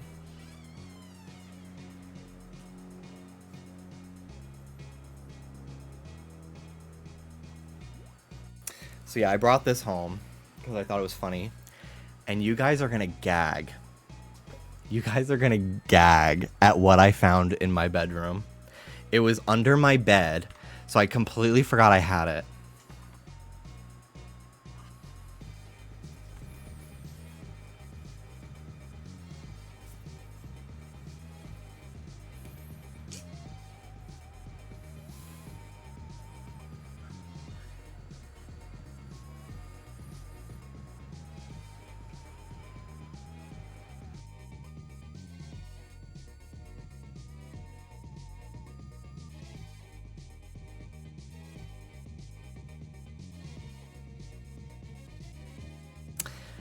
So this is the famous brown Sharpie that when I was in high school, I would put in my ass. And as many of you may remember, I would use brown in case I forgot to clean it. And I would just be able to say, the ink exploded. But I would always clean it, and it's clean. Like, believe it, it's clean.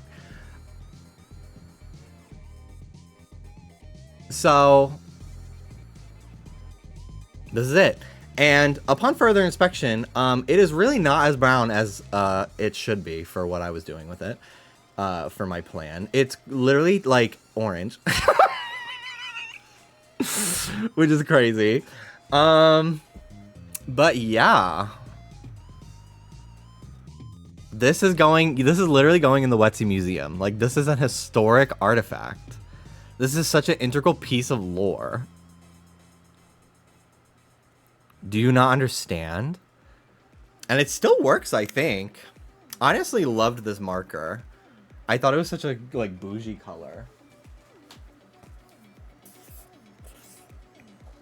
It still works. Literally get a box frame for her. I might. It is a Bic Market fine point permanent marker. So it's not even a Sharpie. It's a Sharpie. Like, let's be serious. Any marker is a Sharpie. It's like getting a bandage. It's a Band-Aid. I'm stuck on Band-Aid brand. Band-Aid stuck on me.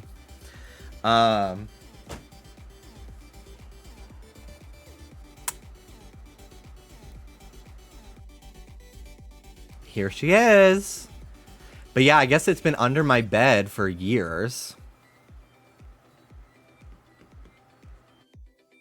And when my dad took the bed to his new house for the guest room, we found it. I found it. What? I don't gotta say nothing. Stop putting it on your face, please. It was clean, and I even triple cleaned it when I came home before my stream today.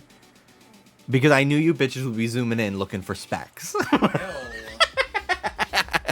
It's clean. I use soap and water. That's a 20-year-old poop. There was no poop on it to begin with. Trust me, I cleaned it every time diligently. I was not gonna get caught. Eric keeps running in and trying to get me, and then he runs in here like, see, now we're all in the same room.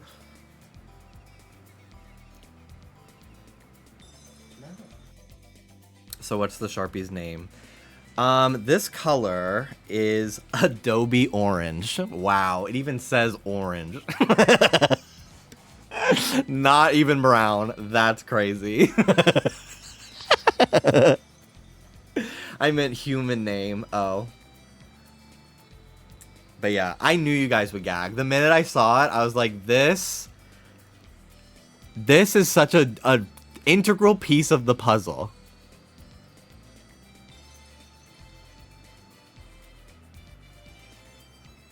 Like, I knew this would be such a gag to bring home. I had to bring it home. So she's here. I do think a shadow box would be a really great idea. Put it in the background or something. Love that. Okay. So I have more things. It honestly was torturous. My father's a hoarder. And it may look like I am too, but I'm not. I just don't. I have limited storage space and ADHD. I throw things away that I shouldn't. At one point, I threw away my high school diploma because I didn't think it was real. I thought it was like the fake one that they give you, and then you pick up the real one like 2 weeks after graduation. And my dad is the type to go through the garbage. Probably, and unfortunately, I finally gave him validation for why he goes through the garbage after years of going through the garbage, because he finally found something that shouldn't have been thrown away. So anyway, so I was going through all my clothes, and I would try on a jacket. I'd put it in the donate pile. He's like, this is a great jacket. Why aren't you keeping it? I'm like, I bought it when I was like 16 and 110 pounds. I'm 215. It does not fit me. I tried it on. He's like, Jim, just check again. Try it on. See if you want it. I'm like, I don't want it. I've tried it on. And he's like, humor me. Just humor me. Try it on. And I'm like, it literally was like that for hours in zero air conditioning, stiff air, because the house doesn't have air conditioning. And he hasn't been there, so the windows have been closed. So it's just like, I could not breathe. I was sweating from every fucking pore on my body. It was horrible.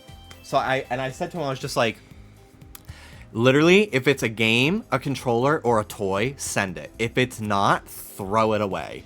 I can replace an HDMI cable. I don't need you to send me an HDMI cable from 15 years ago. Like, anyway, so it was really very strenuous getting it all together. But I brought home a picture of my grandparents and a picture of me and my family. So that was nice. I'm gonna hang those up. So, brought home old 3DS. This was my go-to 3DS, but the circle pad is like fucked up because I used it so much. So I'm gonna maybe try to replace it. It would be great to mod this because it's still in great condition besides the circle pad. So definitely gonna homebrew that. This is a hair cutting kit that is brand new. This is a collection of mixtapes and burned CDs that my cousins made for my sister and I when we were little kids, when we first got our iPods. So I can't wait to go through. There's like so many playlists that they made for us. So we've got Party Mix 1, Black Eyed Peas, Get the Party Started, Gwen Stefani, Rich Girls, Crushed by Jellyhead, altered my brain chemistry for the rest of my fucking life. Hunter, thank you for the 54 months.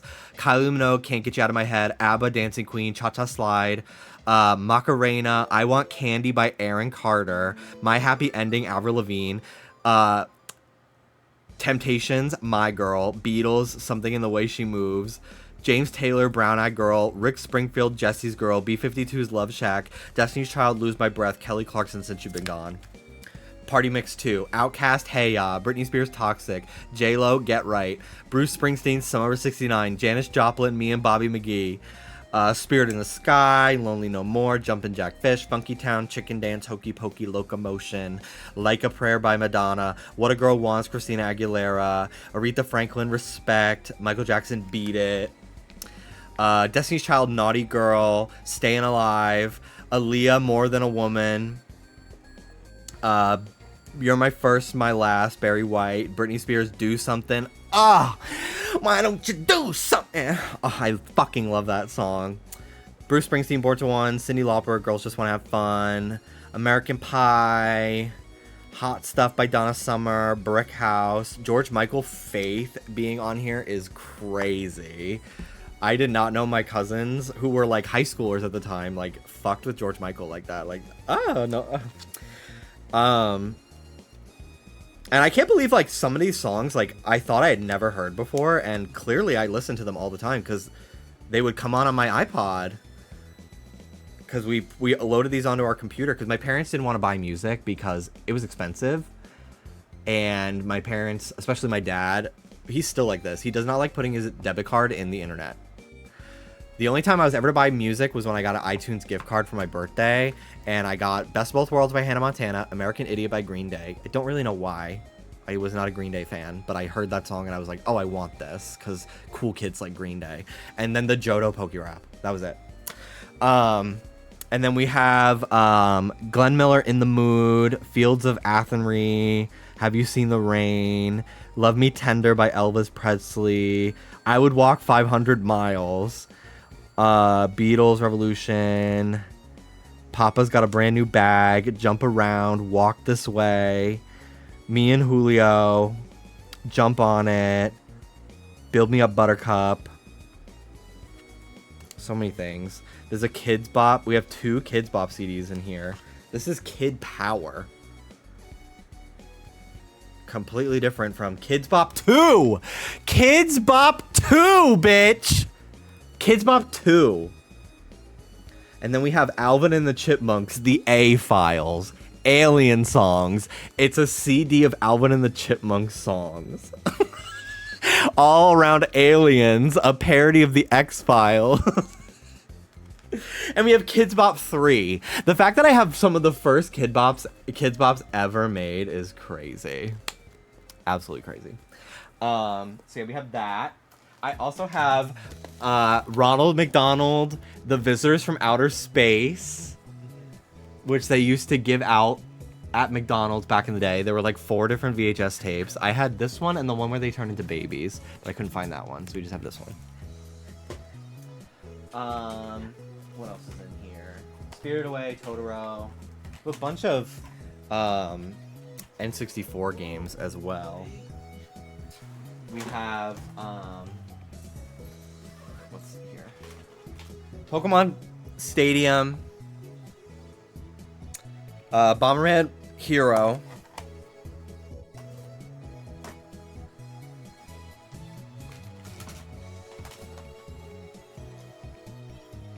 oh my god, my Trenton Owen. I thought I left it in New York. Thank God. Thank God. Jimmy, DVDs are older than you. How do you have a VHS? So I'm 28.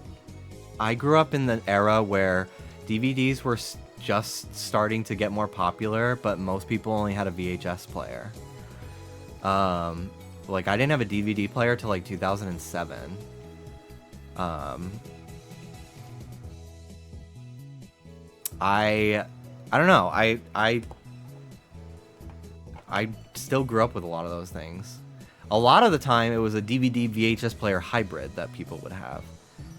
But yeah, I have plenty of VHS tapes. Like I mostly grew up watching VHS tapes because we had a VHS player and not a DVD player. So we would go to Blockbuster and video rental stores. We honestly didn't go to Blockbuster very much. We went to this one place called Video Vision. It was an independent place in my neighborhood across from my school. And then we would rent tapes.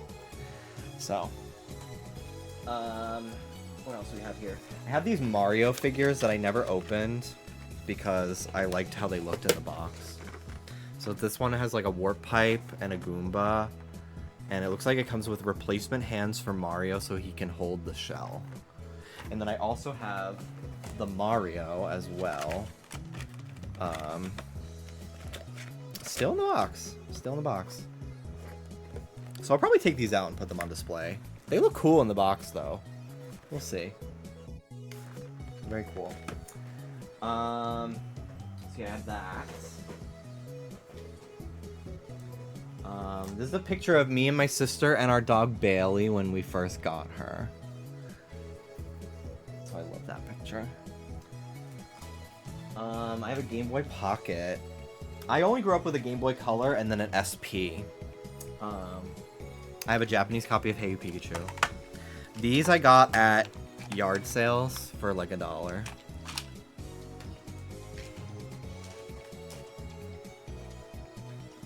This is I drew on this with silver marker because it didn't work.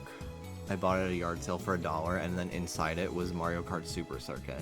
So I basically bought a game for $1 and then got a free broken GBA. What other games we got here? I didn't grow up with the N64, so a lot of these I bought at 2 different locations. Also $1 Goodwill. Mario Party for the N64, $1 Goodwill.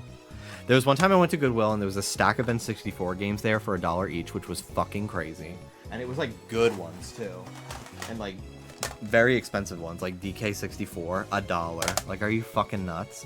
And then there was another time where I went to an estate sale and they had a bunch of games like Banjo-Kazooie and Harvest Moon 64 for $5 each, so I bought a bunch of those too.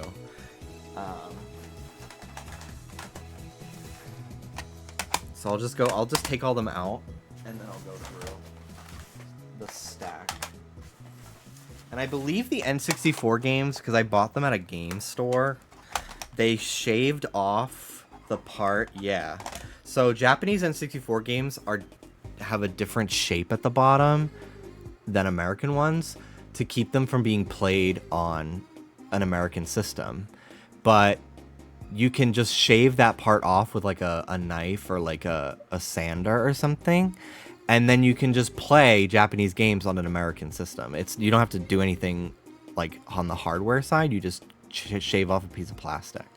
So I have some Japanese games that I've obviously never played because I don't have the peripheral. So I have Hey You Pikachu, Paper Mario, Wave Race 64, Japanese Diddy Kong Racing, Japanese Pokemon Stadium 2, which is the...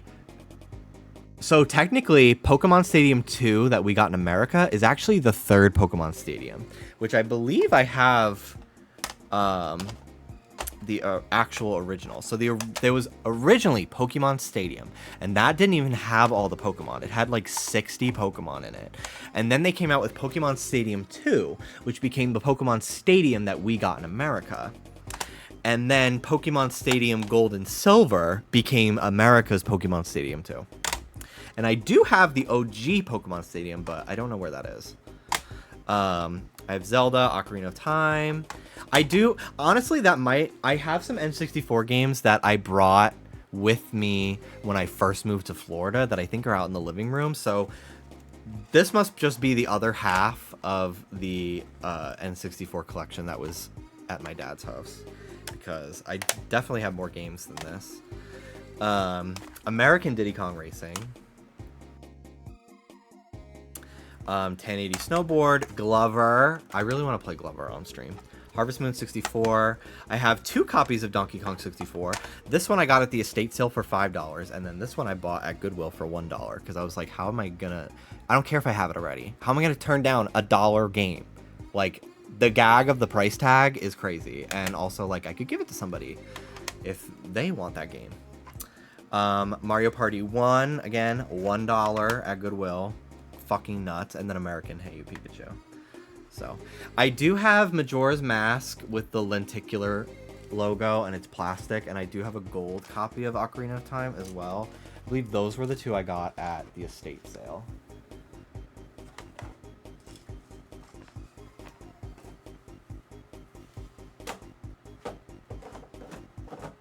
Okay.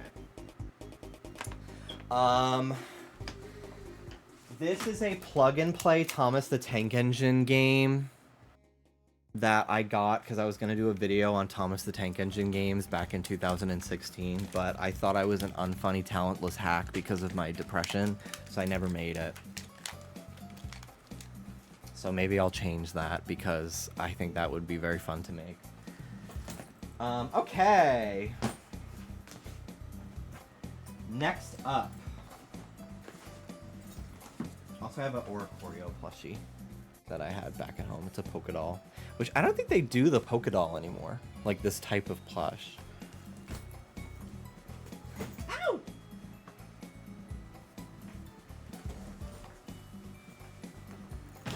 Dallas's suitcase is also on the out. It pinched me. Okay. Now this is literally all stuff from home. So, this is my childhood, one of my childhood laptops. I've not used this in so many years, but if the hard drive is still good, this has a bunch of my old Sonic videos from middle school on it, like toy reviews and stop motions that I made. So I have to get an AC adapter for it, but I'm gonna try to get those files off of this thing. So that way we can finally react to some of my oldest content on the internet, because that YouTube channel's been long gone. Unfortunately, nothing Webkins is on here. But maybe if my dad goes to the attic, I can find that even older laptop. But a lot of my life was done on this laptop, a lot of my adolescence. So hopefully I can find those files. I have this Wario figure from Japan that I got back in the day. It's a vinyl figure. It's a really high quality one. Some Pokemon plushies. We've got Pignite, Minccino, Riolu, Pokédoll, Pansear, Panpour, and Pansage. I have a Zoroark Pokédoll, Esper, this Kirby keychain, plush keychain, this Trico Pokédoll. This is so old. I got this at the Nintendo store when I was like in 1st grade. Koopa Paratroopa, this Totodile, Catbug. I have these old Mario Galaxy like phone charms as well that I found. This I brought for I'm gonna make like a box of like really sentimental stuff. This is disgusting looking, and I almost didn't want to show it. This is my childhood blankie. It is so brittle and frail that it cannot even be washed. It was blue when I was a kid. Blue. But it's actually in amazing condition. Like, it has like very few holes in it. So I brought this to fold it up and put in like a keepsake box. But the edges of this are still so soft. It's like silk or something. I don't even know. But it used to be cool. And literally, like, I would fucking stim by like just running these like through my fingers all fucking day. And eventually when I got a dog with big floppy ears that were really soft, I just started doing that with her ears. And same with Ruby. And they love it. They love it, like gentle ear massage. But like I literally like the feeling of something in between my fingers like this that's like cool to the touch and soft. Like that's all I would do all day was like just like put these in there. Yes, this was originally blue when I was really, really little. And it's just aged because it's fucking 30 years old almost. So, anyway, it is too too far gone to be washed. I fear if I threw it in the wash, it would literally shred into pieces. So, it's just gonna stay looking a little dingy, but it'll be nice and folded. Would you dare hand wash it? Honestly, no. No. It's safer like this. So it's gonna go in a keepsake box, which I'm honestly just gonna put it back in my suitcase for safety.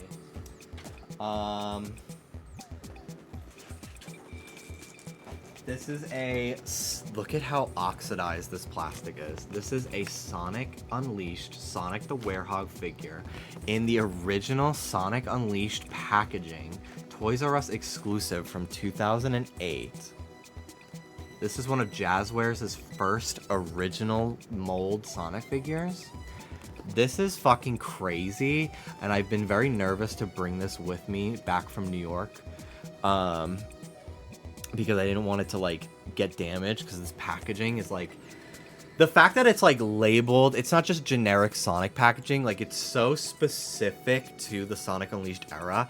I very rarely see any of these online at all. And yeah, the glue on the plastic is like starting to come off. So I wanted to be very careful with this, but like this is fucking sick. This is, and like I remember I had one. It's up there. It's right there.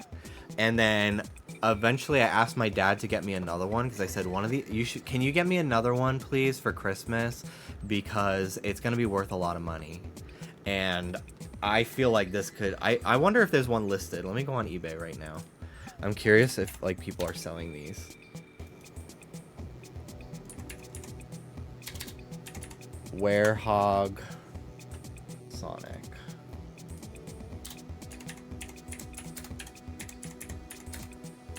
Figure. Jack Specific did come out with a Sonic Werehog figure. So opened, they go for like 80. There's one in box being sold right now for 275. There's other ones that are like the reprint that are in a yellow package, which this one's going for 700. I think that they are just charging way too high. I'd be willing to say this is worth like $300 to $400. Mint in box with like the original run packaging of it. So yeah, very happy to finally have this. I don't think I'll be hanging it from a wall because I fear the weight of the figure will rip it off because the glue is so old. So I'm going to put this on my shelf, like actually on the shelf. I'll put it down here.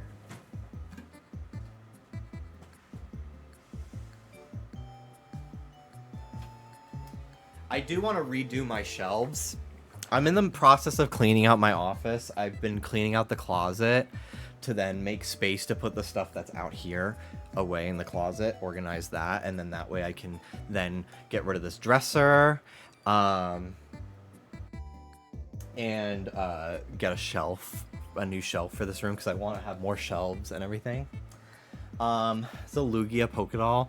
I am convinced that I have a Shadow Lugia plushie as well, but I have not been able to find it, so it might be in the attic, because I only went through my bedroom. I didn't even have time to go through the attic, plus it would be too hot, so I'm gonna come back in the fall when the house is just naturally cooler, and go through the attic and find like more plushies and stuff to send to myself. So, next up we have a bunch of Wii games, SSX on Tour, Rudolph the Red-Nosed Reindeer, which I did make a video on back in the day. Rhythm Heaven Fever, My Sims Kingdom, Opuna, a game I've never fucking played before, but it was like $2 at GameStop. Oh no, $5 at GameStop one time. And Pete Dorr, who I was obsessed with back in the day, did a video talking about how it's like, if you like Earthbound, you gotta play this game. And I was just like, I don't know what the fuck that means. But I saw it. I was like, I should buy this. Bunch of Ghibli DVDs, which is great because we no longer have HBO Max, which is where they all are. So I'm glad I have all of those. Here's some more. Poppy Hill, Marnie, Only Yesterday, Wind Rises. I have this opened a little bit in the plane, but that's okay. The cartridge is not in here because it's in my box of games, but I do have a boxed copy of the original Pokemon Pinball for the Game Boy Color, and then I also have a boxed copy of Minish Cap as well. My favorite Ghibli movie is Whisper of the Heart. I have Animal Crossing Wild World that, I guess this is a British copy or French copy, because it has the PEGI rating system. The cartridge is not in here, but I have everything else. The cartridge is in one of those like organizers that holds a bunch of games. Sonic and the Secret Rings, Super Paper Mario. I don't know if I'll ever stream this one. People say it's like one of the not good ones, so I don't know. Punch Out, OG Splatoon. Do you still have a ton more stuff to bring from your room or just the attic? Yeah. There's like 5 boxes that are set to be mailed to me of like figures and games and controllers and stuff. And then my attic back home has to be gone through. So I'm going to be getting like so much shit in the mail. I'm going to go back and visit maybe in like October for a weekend with 2 suitcases again and just fill them up with stuff that like I don't trust getting lost in the mail. So this is a Sonic Underground plush that I got on eBay for like $7 back in the day. This is, I think, maybe from KFC, but it's from the 90s to promote the Sonic Underground cartoon.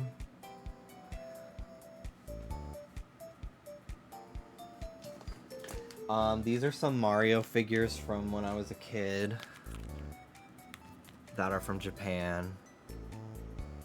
They're so, like, the sculpt is crazy. They literally look like they're the 3D models come to life. It really gagged the shit out of me when I was a child. Getting these off of videogamefigures.com. Hassan's Luigi keychain. Yeah, I saw him do that. He brought a Luigi and a Labubu to one of the protests. Did you see the tweet about Sonic being an otter? Sonic's a jock. Sonic is a jock. Sonic's not an otter. This is my Dr. Eggman toy from when I was a little kid. His mustache broke off years ago. And his arm is really loose. This is a tail to a Meowth. It's a mini version of the Team Rocket balloon that was like a playset. And I don't know where that part is. It's probably in another box, but I found the tail that plugs into it. This is a Mario Kart 64 Wario figure.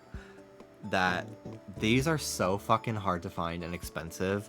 I only have this. I have Banjo-Kazooie as well from the same company. I have this because there was someone selling like a lot of Mario toys for $10 and this just happened to be in it. So I bought a bunch of crap I didn't want and ended up with something I really wanted. These literally, since I was a kid, have gone for hundreds of dollars. Because for a long time, these were like the only articulated Mario toys you could find.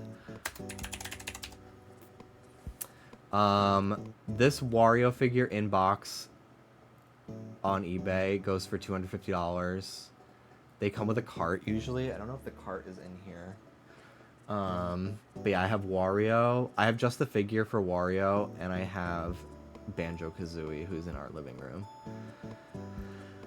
But yeah, like out of box, this is just Mario with his cart goes for $99. But it's crazy. They're like really high quality figures that have a lot of articulated parts. They come with accessories and stuff. N64 Wario looks like a Robot Chicken model. So literally Robot Chicken would use these figures. They would like break the limbs and then like rebuild the figure with clay to get even more articulation out of it. I'm willing to bet they used this exact fucking figure on Robot Chicken, because I also have these Sonic figures. I don't see it at the moment, but I have these Sonic figures from this company called Resource. They'd made Sonic Adventure toys, and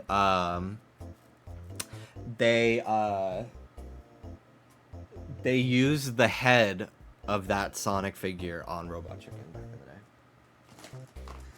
Here's another. This is, I think it's a bootleg. There was like a wave of bootlegs for the Resource Sonic figures, but they're really good fakes. So I honestly can't tell if they are bootlegs or they were just like...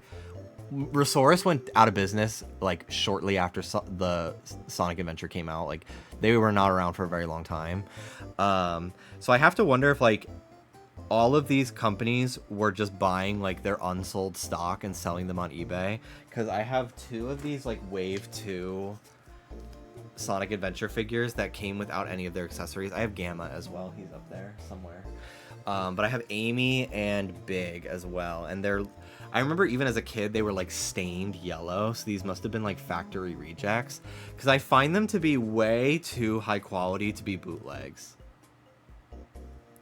But yeah, these are them. And the gag is, like, the eyes are not even, like, that's what the real one's eyes look like too. Like, they just look like that. Do you have the rare shiny Heracross combat action figure? No, I do have the Tyrogue from that set that I bought from someone on Twitter. They were like, hey, I'm selling some stuff. And I DM'd them. I was like, can I buy that from you? So I bought that for Dallas. It's somewhere in our living room or something. I might have packed it away when we were evacuating, potentially. So, these are these, like, Metal Force Sonic figures from Toy Island. I think they just wanted a cheap way to reuse the Sonic heads that they had. They probably had some random ass other fucking... So, what they did was, they came out with these. These were like Space Force. They were Sonic X figures, but they never wore this shit in the show. So my theory is that they had a bunch of parts, like this head and this tail, and then they had this like failed like spaceman toy that like wasn't gonna work out, and they just stuck Sonic body parts on it, and then they re-released them as Metal Force, and they just spray painted the metal colors, and the light inside is dead, but they lit up and they came with things to hold, like weapons. So I have Sonic and I have Shadow, but it's not here. I don't know where it is, but I have the Sonic as well. And then these are some of my oldest toys.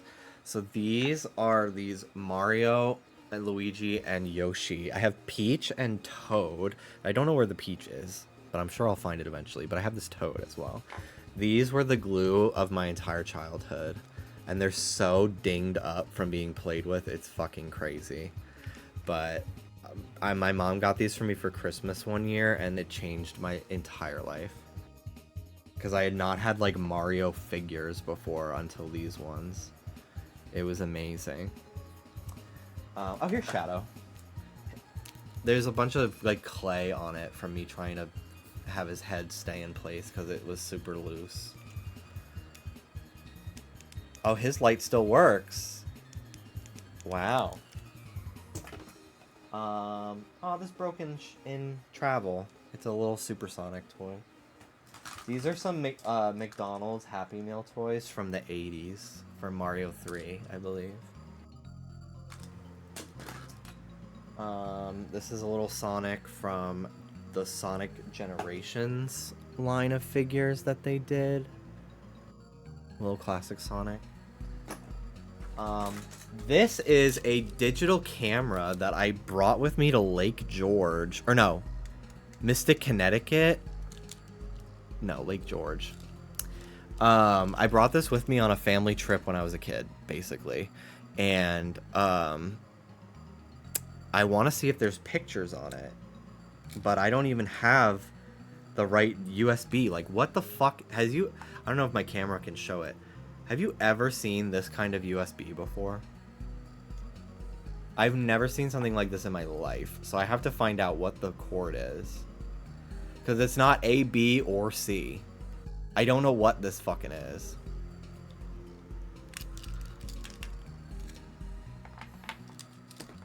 It could be a mini. Yeah, it could be a mini.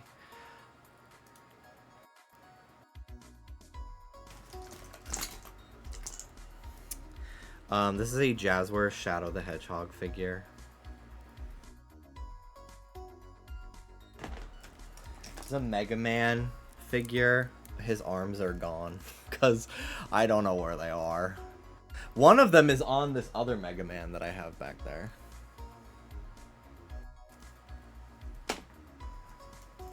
I have some other stuff.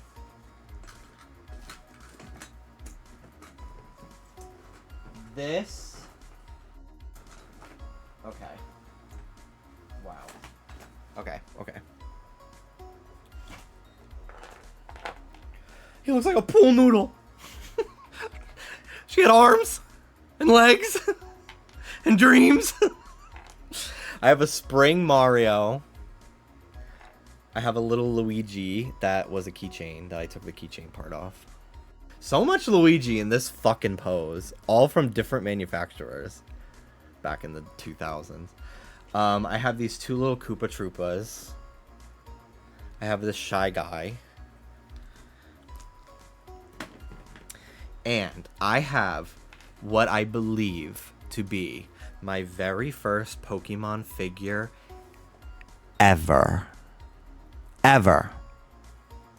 This was from Hasbro. They had a line of Pokemon Advanced toys, and they were all like to scale with each other. So like, but they were all really tiny. Anyway, this little fucking Mudkip. So little. This was my favorite thing in the world when I was a child. It's so fucking tiny. It's so tiny. It's literally pequeño. This is a Mega Man that I got from a coin machine at the pizza shop. And I was gagged to see something Mega Man in the 2000s. Because I didn't think Mega Man, especially this classic design, like what the fuck? And I remember going to Target to get school supplies, and I kept throwing him really high up to see if I could get him to touch the ceiling of the Target.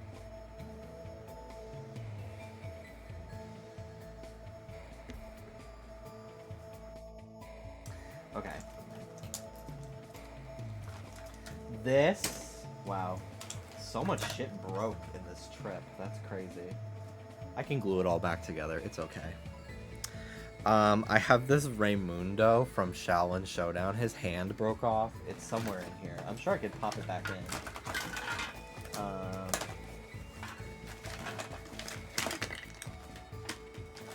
It'll show up. I know it's in here. Because it had the hand when I left. But anyway, I colored his outfit in with black marker because I wanted him to be... So at the end of Shaolin Showdown, Raymundo earns the title of being like the Dragon Warrior or something, and he wears like a black outfit, and I wanted to simulate that, so I tried to color it black. I also have... I always want to say his name is Mushu, but that's from Mulan. Who's the dragon from Shaolin Showdown? I just had him. Where did he go? This is a base for a Sonic Adventure 2 figure from Joyride that I do have back there. And it's one of the few pieces of Dojo, yes. I don't know what I just did with him, but I just had him. It was like one of the few pieces of Soap Shoes Sonic merch until very recently, where Jakks Pacific made one. This is a Meryl wristwatch.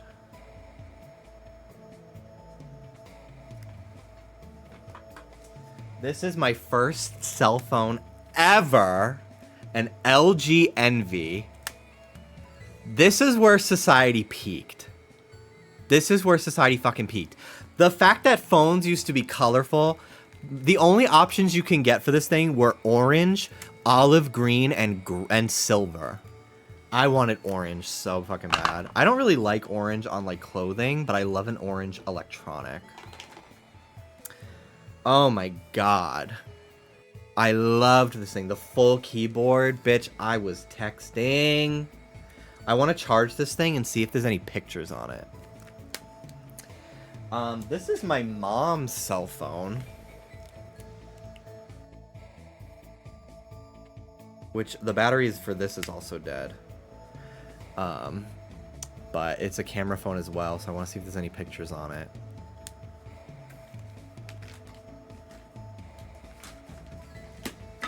Oh, here he is. Here's the dojo. I have a little Yoshi here. And a little Snorlax as well. And I think that's everything that was in this. I'm just putting it back in here for now because I don't have room anywhere else. So, but that's my haul from my trip. Brought back so many things. I also have some games. I have Sonic Colors, SSX for the PS3. This game fucking rules.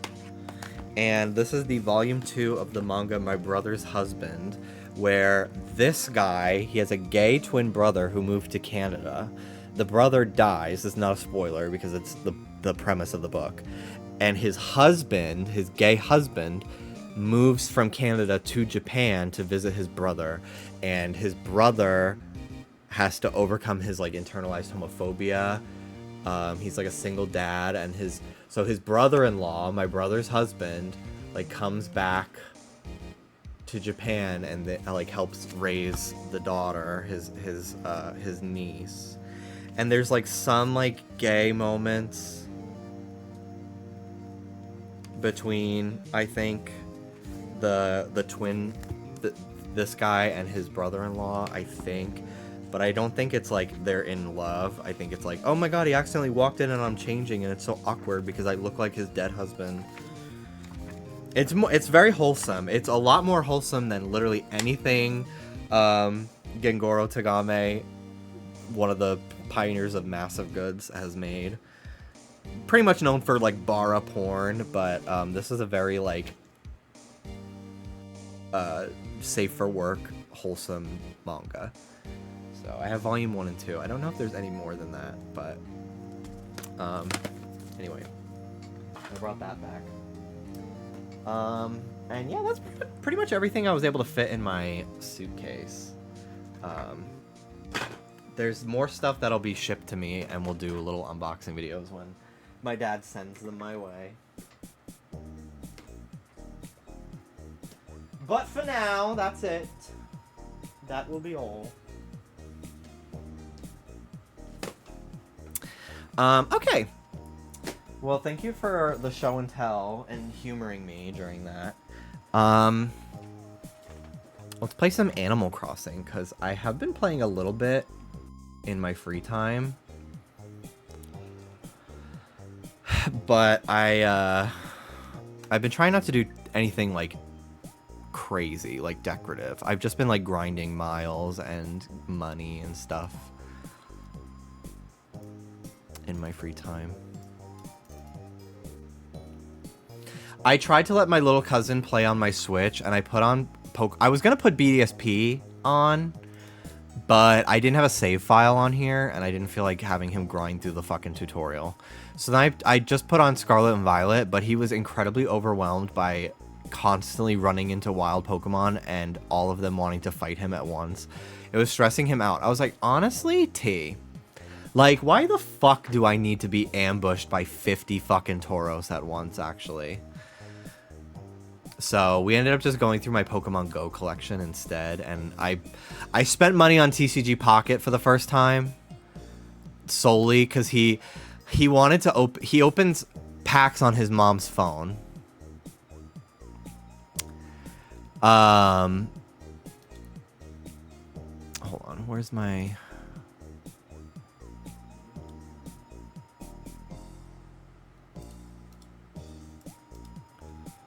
Where's my window? Open projector. New window. There we go. Okay. He likes to open packs in TCG Pocket. But I ran out of free packs, and then his mom's phone ran out of free packs. So then he started going around to all of the adults at the party asking to install the app on their phone so he could open their free packs on their like brand new accounts. And I was just like, oh wait, I have enough gold to open up a 10 pack because I just spent fucking $10. Actually, I had to spend $11 because $10 didn't give me enough gold to open a 10 stack. So I had to spend an extra 99 cents. I was like, whatever, I'm babysitting, I don't fucking care. But I finally spent money on that game just so I could occupy him with something. And then I let him just go through my collection in Pokemon Go. And he spent... I started the day with 2 million Stardust, and I now have 800,000 because he just kept going through my collection and teaching new moves to legendary Pokemon, and then he eventually started teaching new moves to whatever I just caught, most of which were very weak Basculin that were in my like research stack from the Pokemon Go thing I went to a few months ago. So he ended up teaching like 3 different Basculin new moves, which cost like 25,000 Stardust each. It was crazy. I don't really care because I don't play Go anymore, and I don't really have a need to spend Stardust anyway. But I was like, damn, he's fucking cleaning my wallet out. It was hilarious. Yeah, he was gagged at how many shinies I have. He was like, how did you get all these? I was like, and I explained to his mom, like, she was like, I opened Pokemon Go, but nothing shows up. I don't know how to get it to work. I was like, so you have to go around in the real world. So, like, if you guys go to a park, that would be a good time to open the game and see what's around. She was like, oh, okay. My cousin is so offline. She has no social media. She didn't know what a Labubu was. She doesn't understand how Pokemon Go works. She's, like, so offline, and I honestly kind of envy her sometimes. But she managed to go on Reddit and learn how to mod Minecraft for her son, which is, she spent 5 hours trying to figure it out, and it ended up working out. He was showing me on his computer. He's not in this video, so I'll show it. But I don't want to, she doesn't post them online, so I don't want to show a picture of him.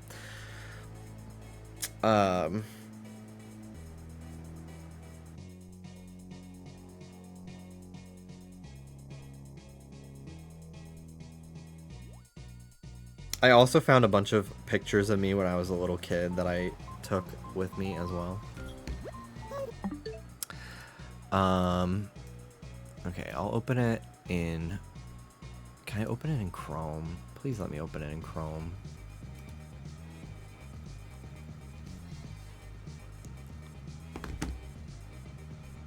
Hold on, it's uploading. If any of you know anything about modded Minecraft, I'm so curious if you know any of the shit that he was showing me, because I did not, and it was fucking funny as hell. Damn, it's not letting me. Let me try to open it with...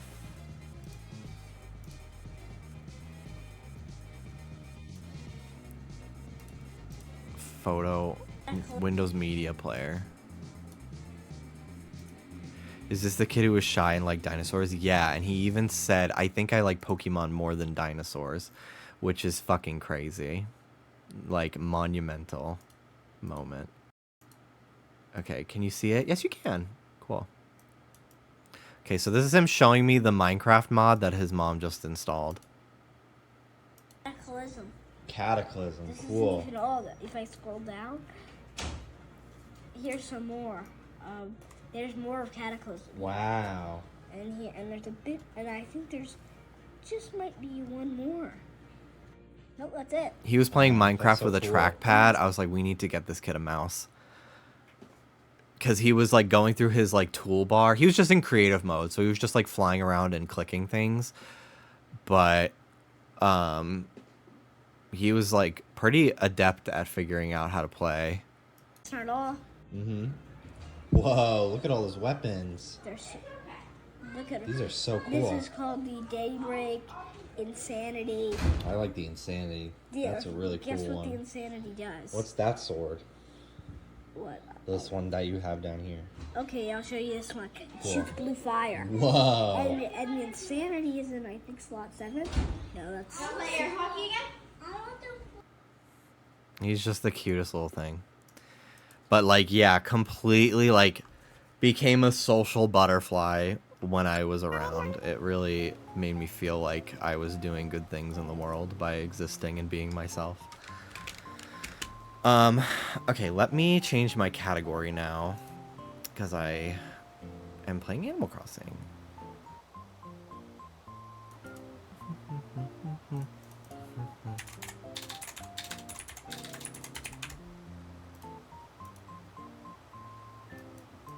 Okay.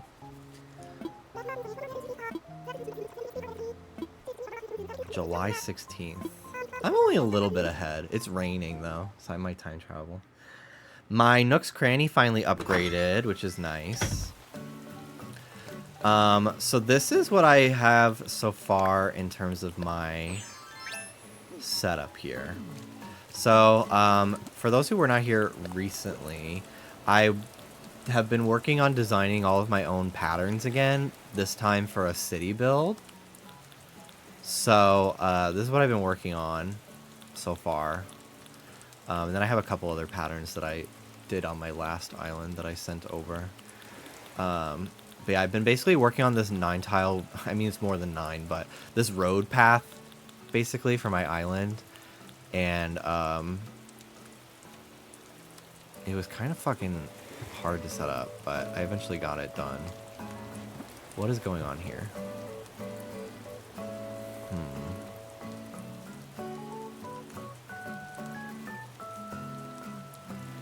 Okay. Hang on. This has to change.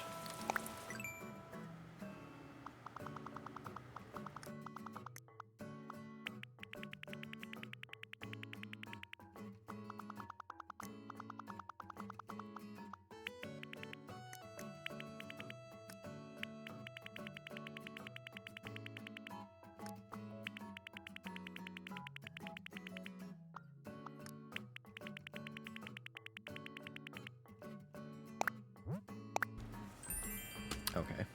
Hang on one second.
Thank you for waiting, sorry. There we go. That's much better. So I had to make a grassland on my island. I've made so many trips to treasure islands for wheat fields. It kills me that those are not craftable items. It's so annoying. So annoying. Hi, Diva. I can't wait to redo her house. Every day I've had good meals.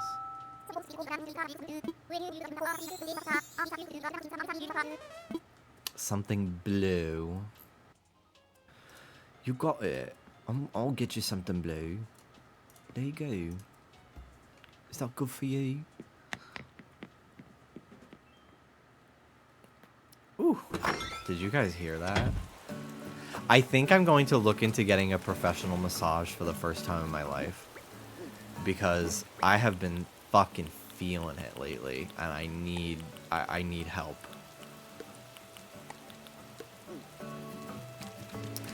Oh yeah, I got Bruckholo. I had a villager ask to leave while I was gone, so I just let them leave, and I got Bruckholo. Ooh, I love him. His stupid bob. I know, Gideon's Kinney. So anyway, this is my street that I've been designing.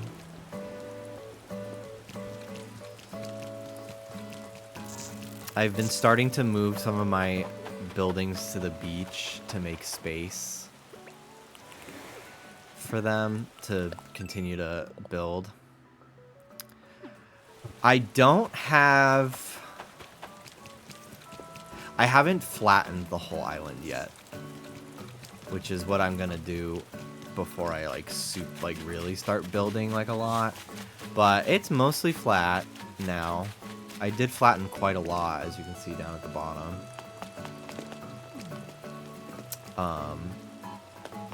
Here's like what I've been trying to do for my plaza. I made like a different colored tile. I just like changed the hue of the one that I already made. That's one of the perks about making all your own patterns is like you can really just like slightly tweak them for specific things that you need, which is really nice. Mini Yuna, thank you for the 5 years. Thank you, thank you.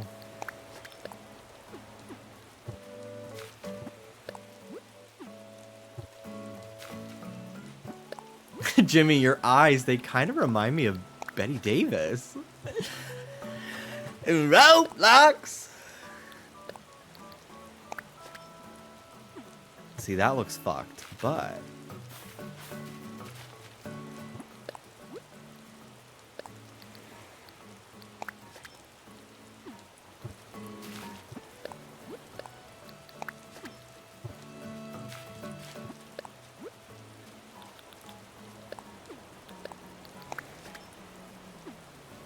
Oh wait, wrong thing. Hold on.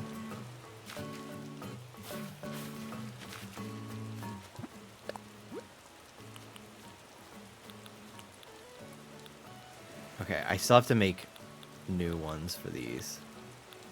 But I'm making little corner pieces to do diagonal roads. Although, honestly, I did make the diagonal roads because I think it would look nice to have them.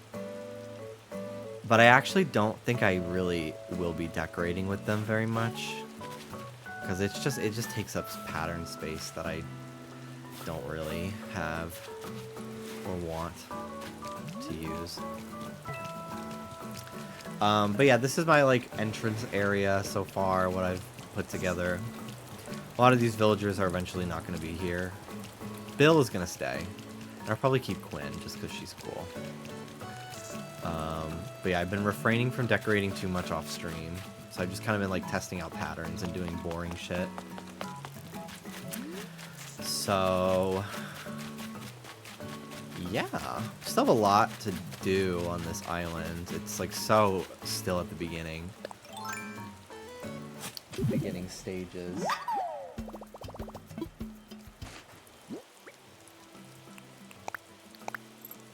But it's gonna be more of like a city vibe.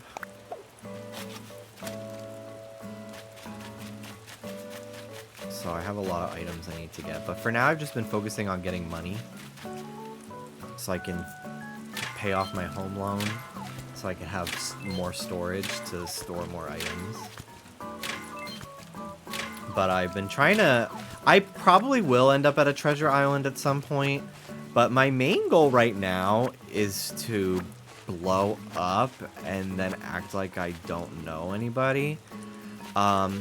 And then I'm gonna also... my main goal right now is to try to get as much of the shit that I want through spending my own miles and getting money, because it just is more fun that way for me to build up to that point instead of just get everything I want. At the very least, I'll probably go to treasure islands just to pick stuff up to expand my catalog and then just buy all the things myself. God, how I wish I could put these hanging items outside. That would be so sick. I would love that sign outside of a shop. I felt very inspired when I went to Lake Tahoe by the vibe and the appearance of all the town areas and stuff. And it really made me kind of want to do like a forest island sometime, because it's been a long time since I've done something like completely nature, log everything, like very oh, I don't have the pro decorating license. Okay. But yeah, I kind of wanted to go that route. Oh, I don't have enough room in my pockets. What? I don't have any money. But yeah, I think I'll probably... I might end up doing a little bit of both. Maybe I'll do, like, city vibe with, like, a little mountain area. But, we'll see. That might end up being a different kind of island. But I did feel very inspired.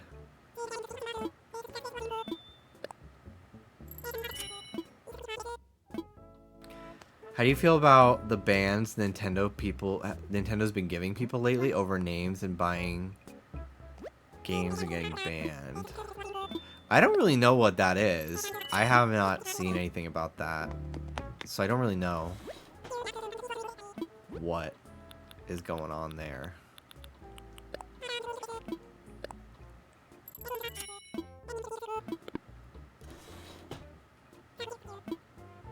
So, like, people are getting banned for buying games? The Switch 2.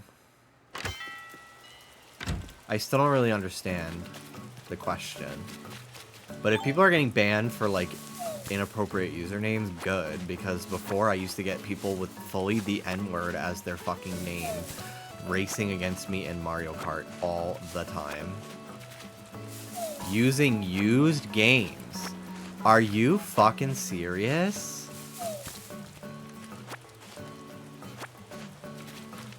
I think people that dump Switch games illegally and then resell them, the person who bought the game got banned. Oh, so like if I went and bought a pre-owned game at GameStop, I wouldn't get banned for that, right? I buy most of my shit digitally anyway nowadays, so it doesn't really apply to me, but... I mean, I guess if they're doing something illegal, but I don't know. Someone got banned over changing their name as Twink Link. That's crazy to me because Nintendo literally has a character named Twink. He is a little star from Paper Mario N64. Like, that's ridiculous.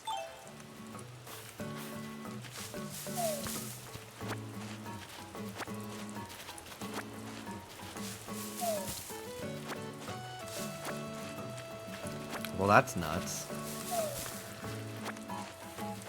Are you hashtag Team Bosco? I'm team... I think it'd be really fierce if Lydia won the whole thing.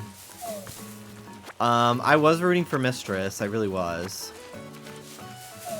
I would love if Irene won because she's been doing really, really well.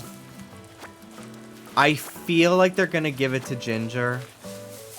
But I don't think it's as undeserved as a lot of people are making it seem. Like, she kind of has been tearing it up. Like, I don't think it's that big a deal. I don't think people would be arguing favoritism if Ginger was younger and thinner. I really don't.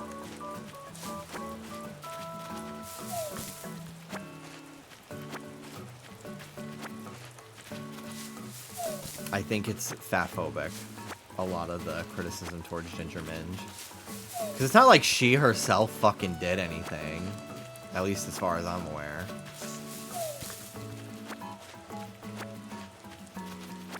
If they didn't give her the first win in her bracket, it wouldn't be as produced.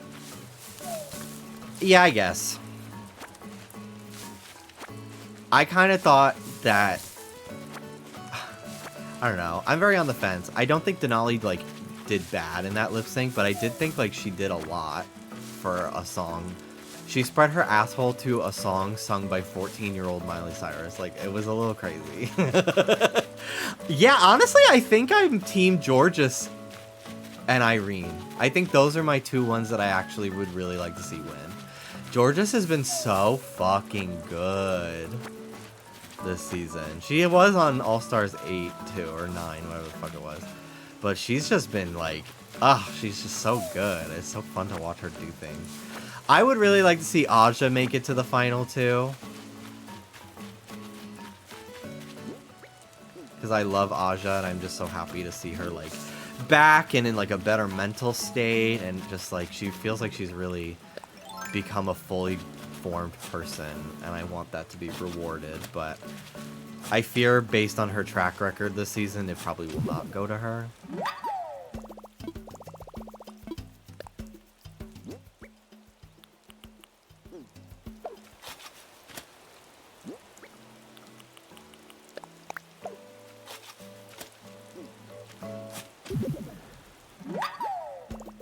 Nintendo's getting sued by Brazil over this. That's crazy.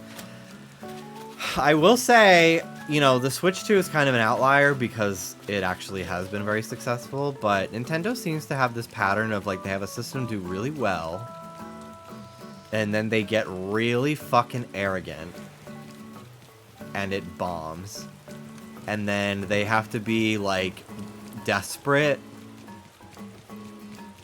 like they were with Switch 1 after Wii U, and then it's successful again, and then they get arrogant again, and then it bombs. But Switch 2 is doing very well. But yeah, Nintendo, I feel like a lot of their decisions as a company post Iwata's passing have been pretty questionable to me. And I think they've kind of realized that they can kind of do whatever they want and find success in it. Like, they broke into the entertainment industry at large and made $1 billion. Like, they kind of, I think, feel untouchable in that way.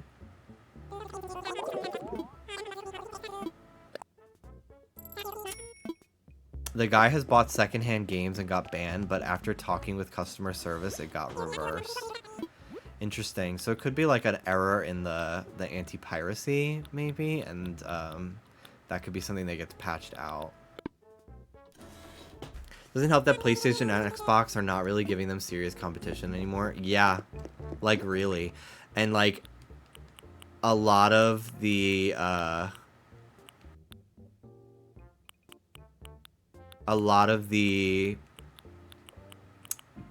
games that originally Nintendo was missing out on are now probably going to end up coming to Switch 2 because they can port them to it a lot better than Switch 1. Like, it'll probably still not be as like high quality, like, graphically as like an Xbox One or whatever the fuck they're on. I literally don't care about what Xbox is doing. PS5 probably won't look as good as a PS5 game, but it'll definitely be a better comparison between PS5 and Switch 2 than PS5 and Switch 1, you know? So I think that they don't care as much anymore about their, maybe, relationship with their audience, because they know these bitches will buy it, myself included. Like, I was there night one at Best Buy. PlayStation's only got Mel games now, yeah.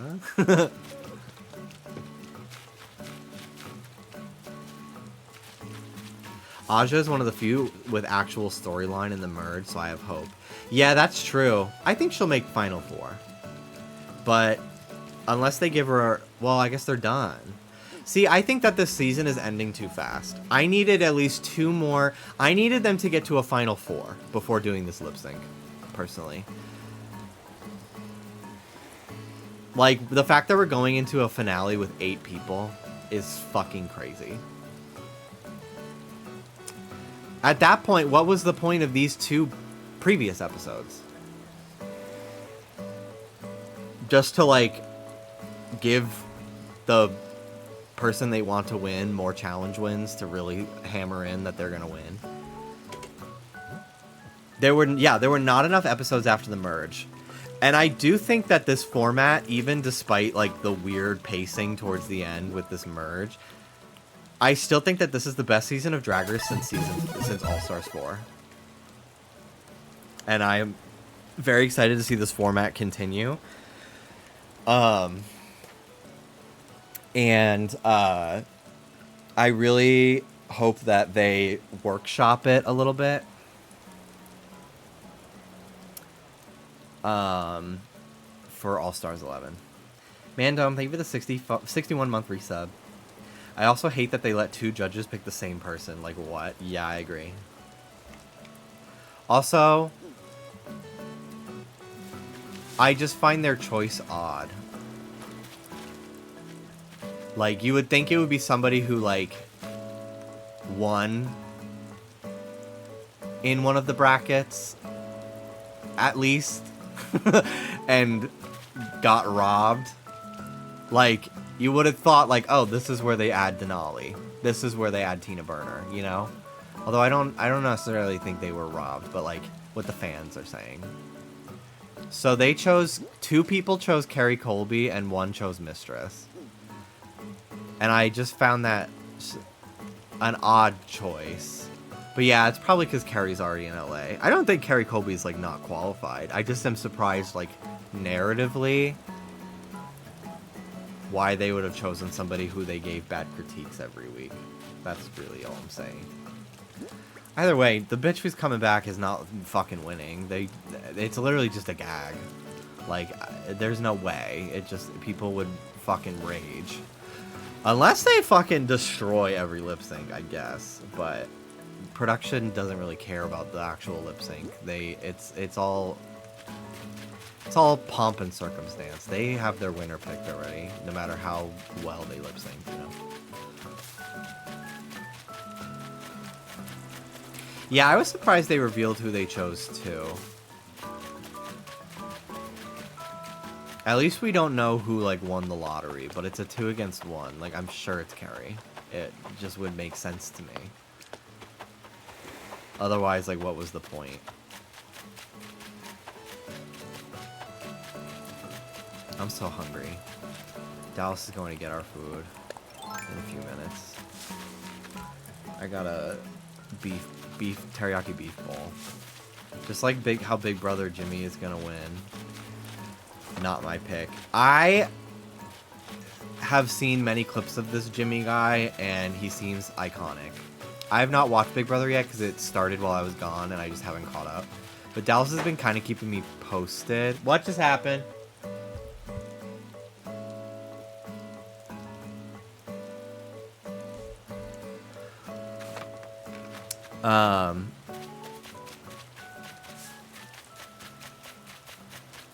Yeah, I haven't watched pretty much anything of this season of Big Brother, but I've been seeing a lot of, like, clips on Instagram and TikTok and stuff, and Dallas has sent me some things.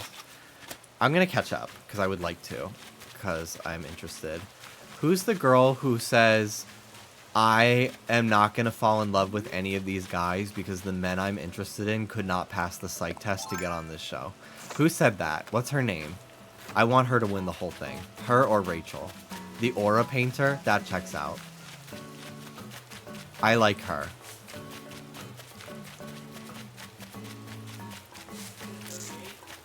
Yeah. Yay. I'll eat when you get back.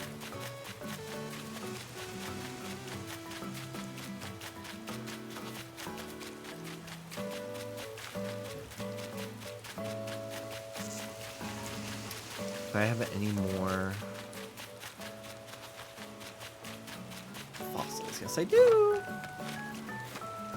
I finally unlocked Cap'n as well. I haven't gone on a Cap'n tour yet, though. I got my aura picture taken at a work conference. I've never had my aura taken, but there was this girl in my class in 7th grade who kept telling me she could see auras. I don't remember what she said my color was. But I remember I believed her because I just fucking believed everybody. I'm a very gullible child. Because, like, why would people lie to me?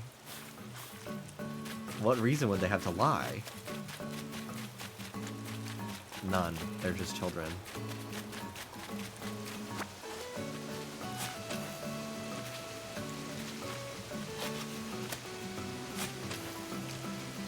Honestly, I've already been live for almost 3 hours. I know I haven't streamed much in a few days, but I kind of feel like I did everything I wanted to do today, and I will get back into my regular swing of streaming maybe tomorrow or Friday, I think. So I have some work to do tonight that I'd like to get done now, even though it's not due for a few days. So. Money! Pickled Lennon, thank you for the 69-month resub. Thank you, thank you. See, I'll go until Dallas is back with our food in like 2 minutes. But I just wanted to kind of recap and give an update on where I was and my trip. And I'll try to think of what I want to build in Animal Crossing for the next time I play it. I want to play Roblox. I want to do the singing competition. I also want to play Fortnite soon on stream, Blitz Royale, because it's really fast-paced and fun. I think Oscar and I might stream together this week. We'll see. Oh yeah, Donkey Kong Bonanza. Yeah, I'm gonna get that. I don't know if I'll play it right when it comes out because I have some plans this week, but yeah. Pokemon Presents in 1 week. What are we thinking? I think they'll show a brand new Mega. I think we'll see a brand new Mega Evolution for sure. I'm excited. I'm very excited about ZA. It's coming up a lot faster than I realized. It'll be in October. And July is literally like almost done. Isn't that crazy? We're halfway through.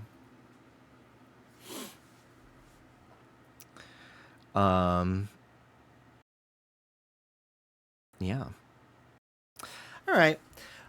Well, it's so early, but I am still kind of tired from my trip and traveling and stuff. So I'm going to just kind of chill. I haven't seen Dallas in a few days. We hung out yesterday, but I'd like to hang out with him some more. I want to do some drawing this week.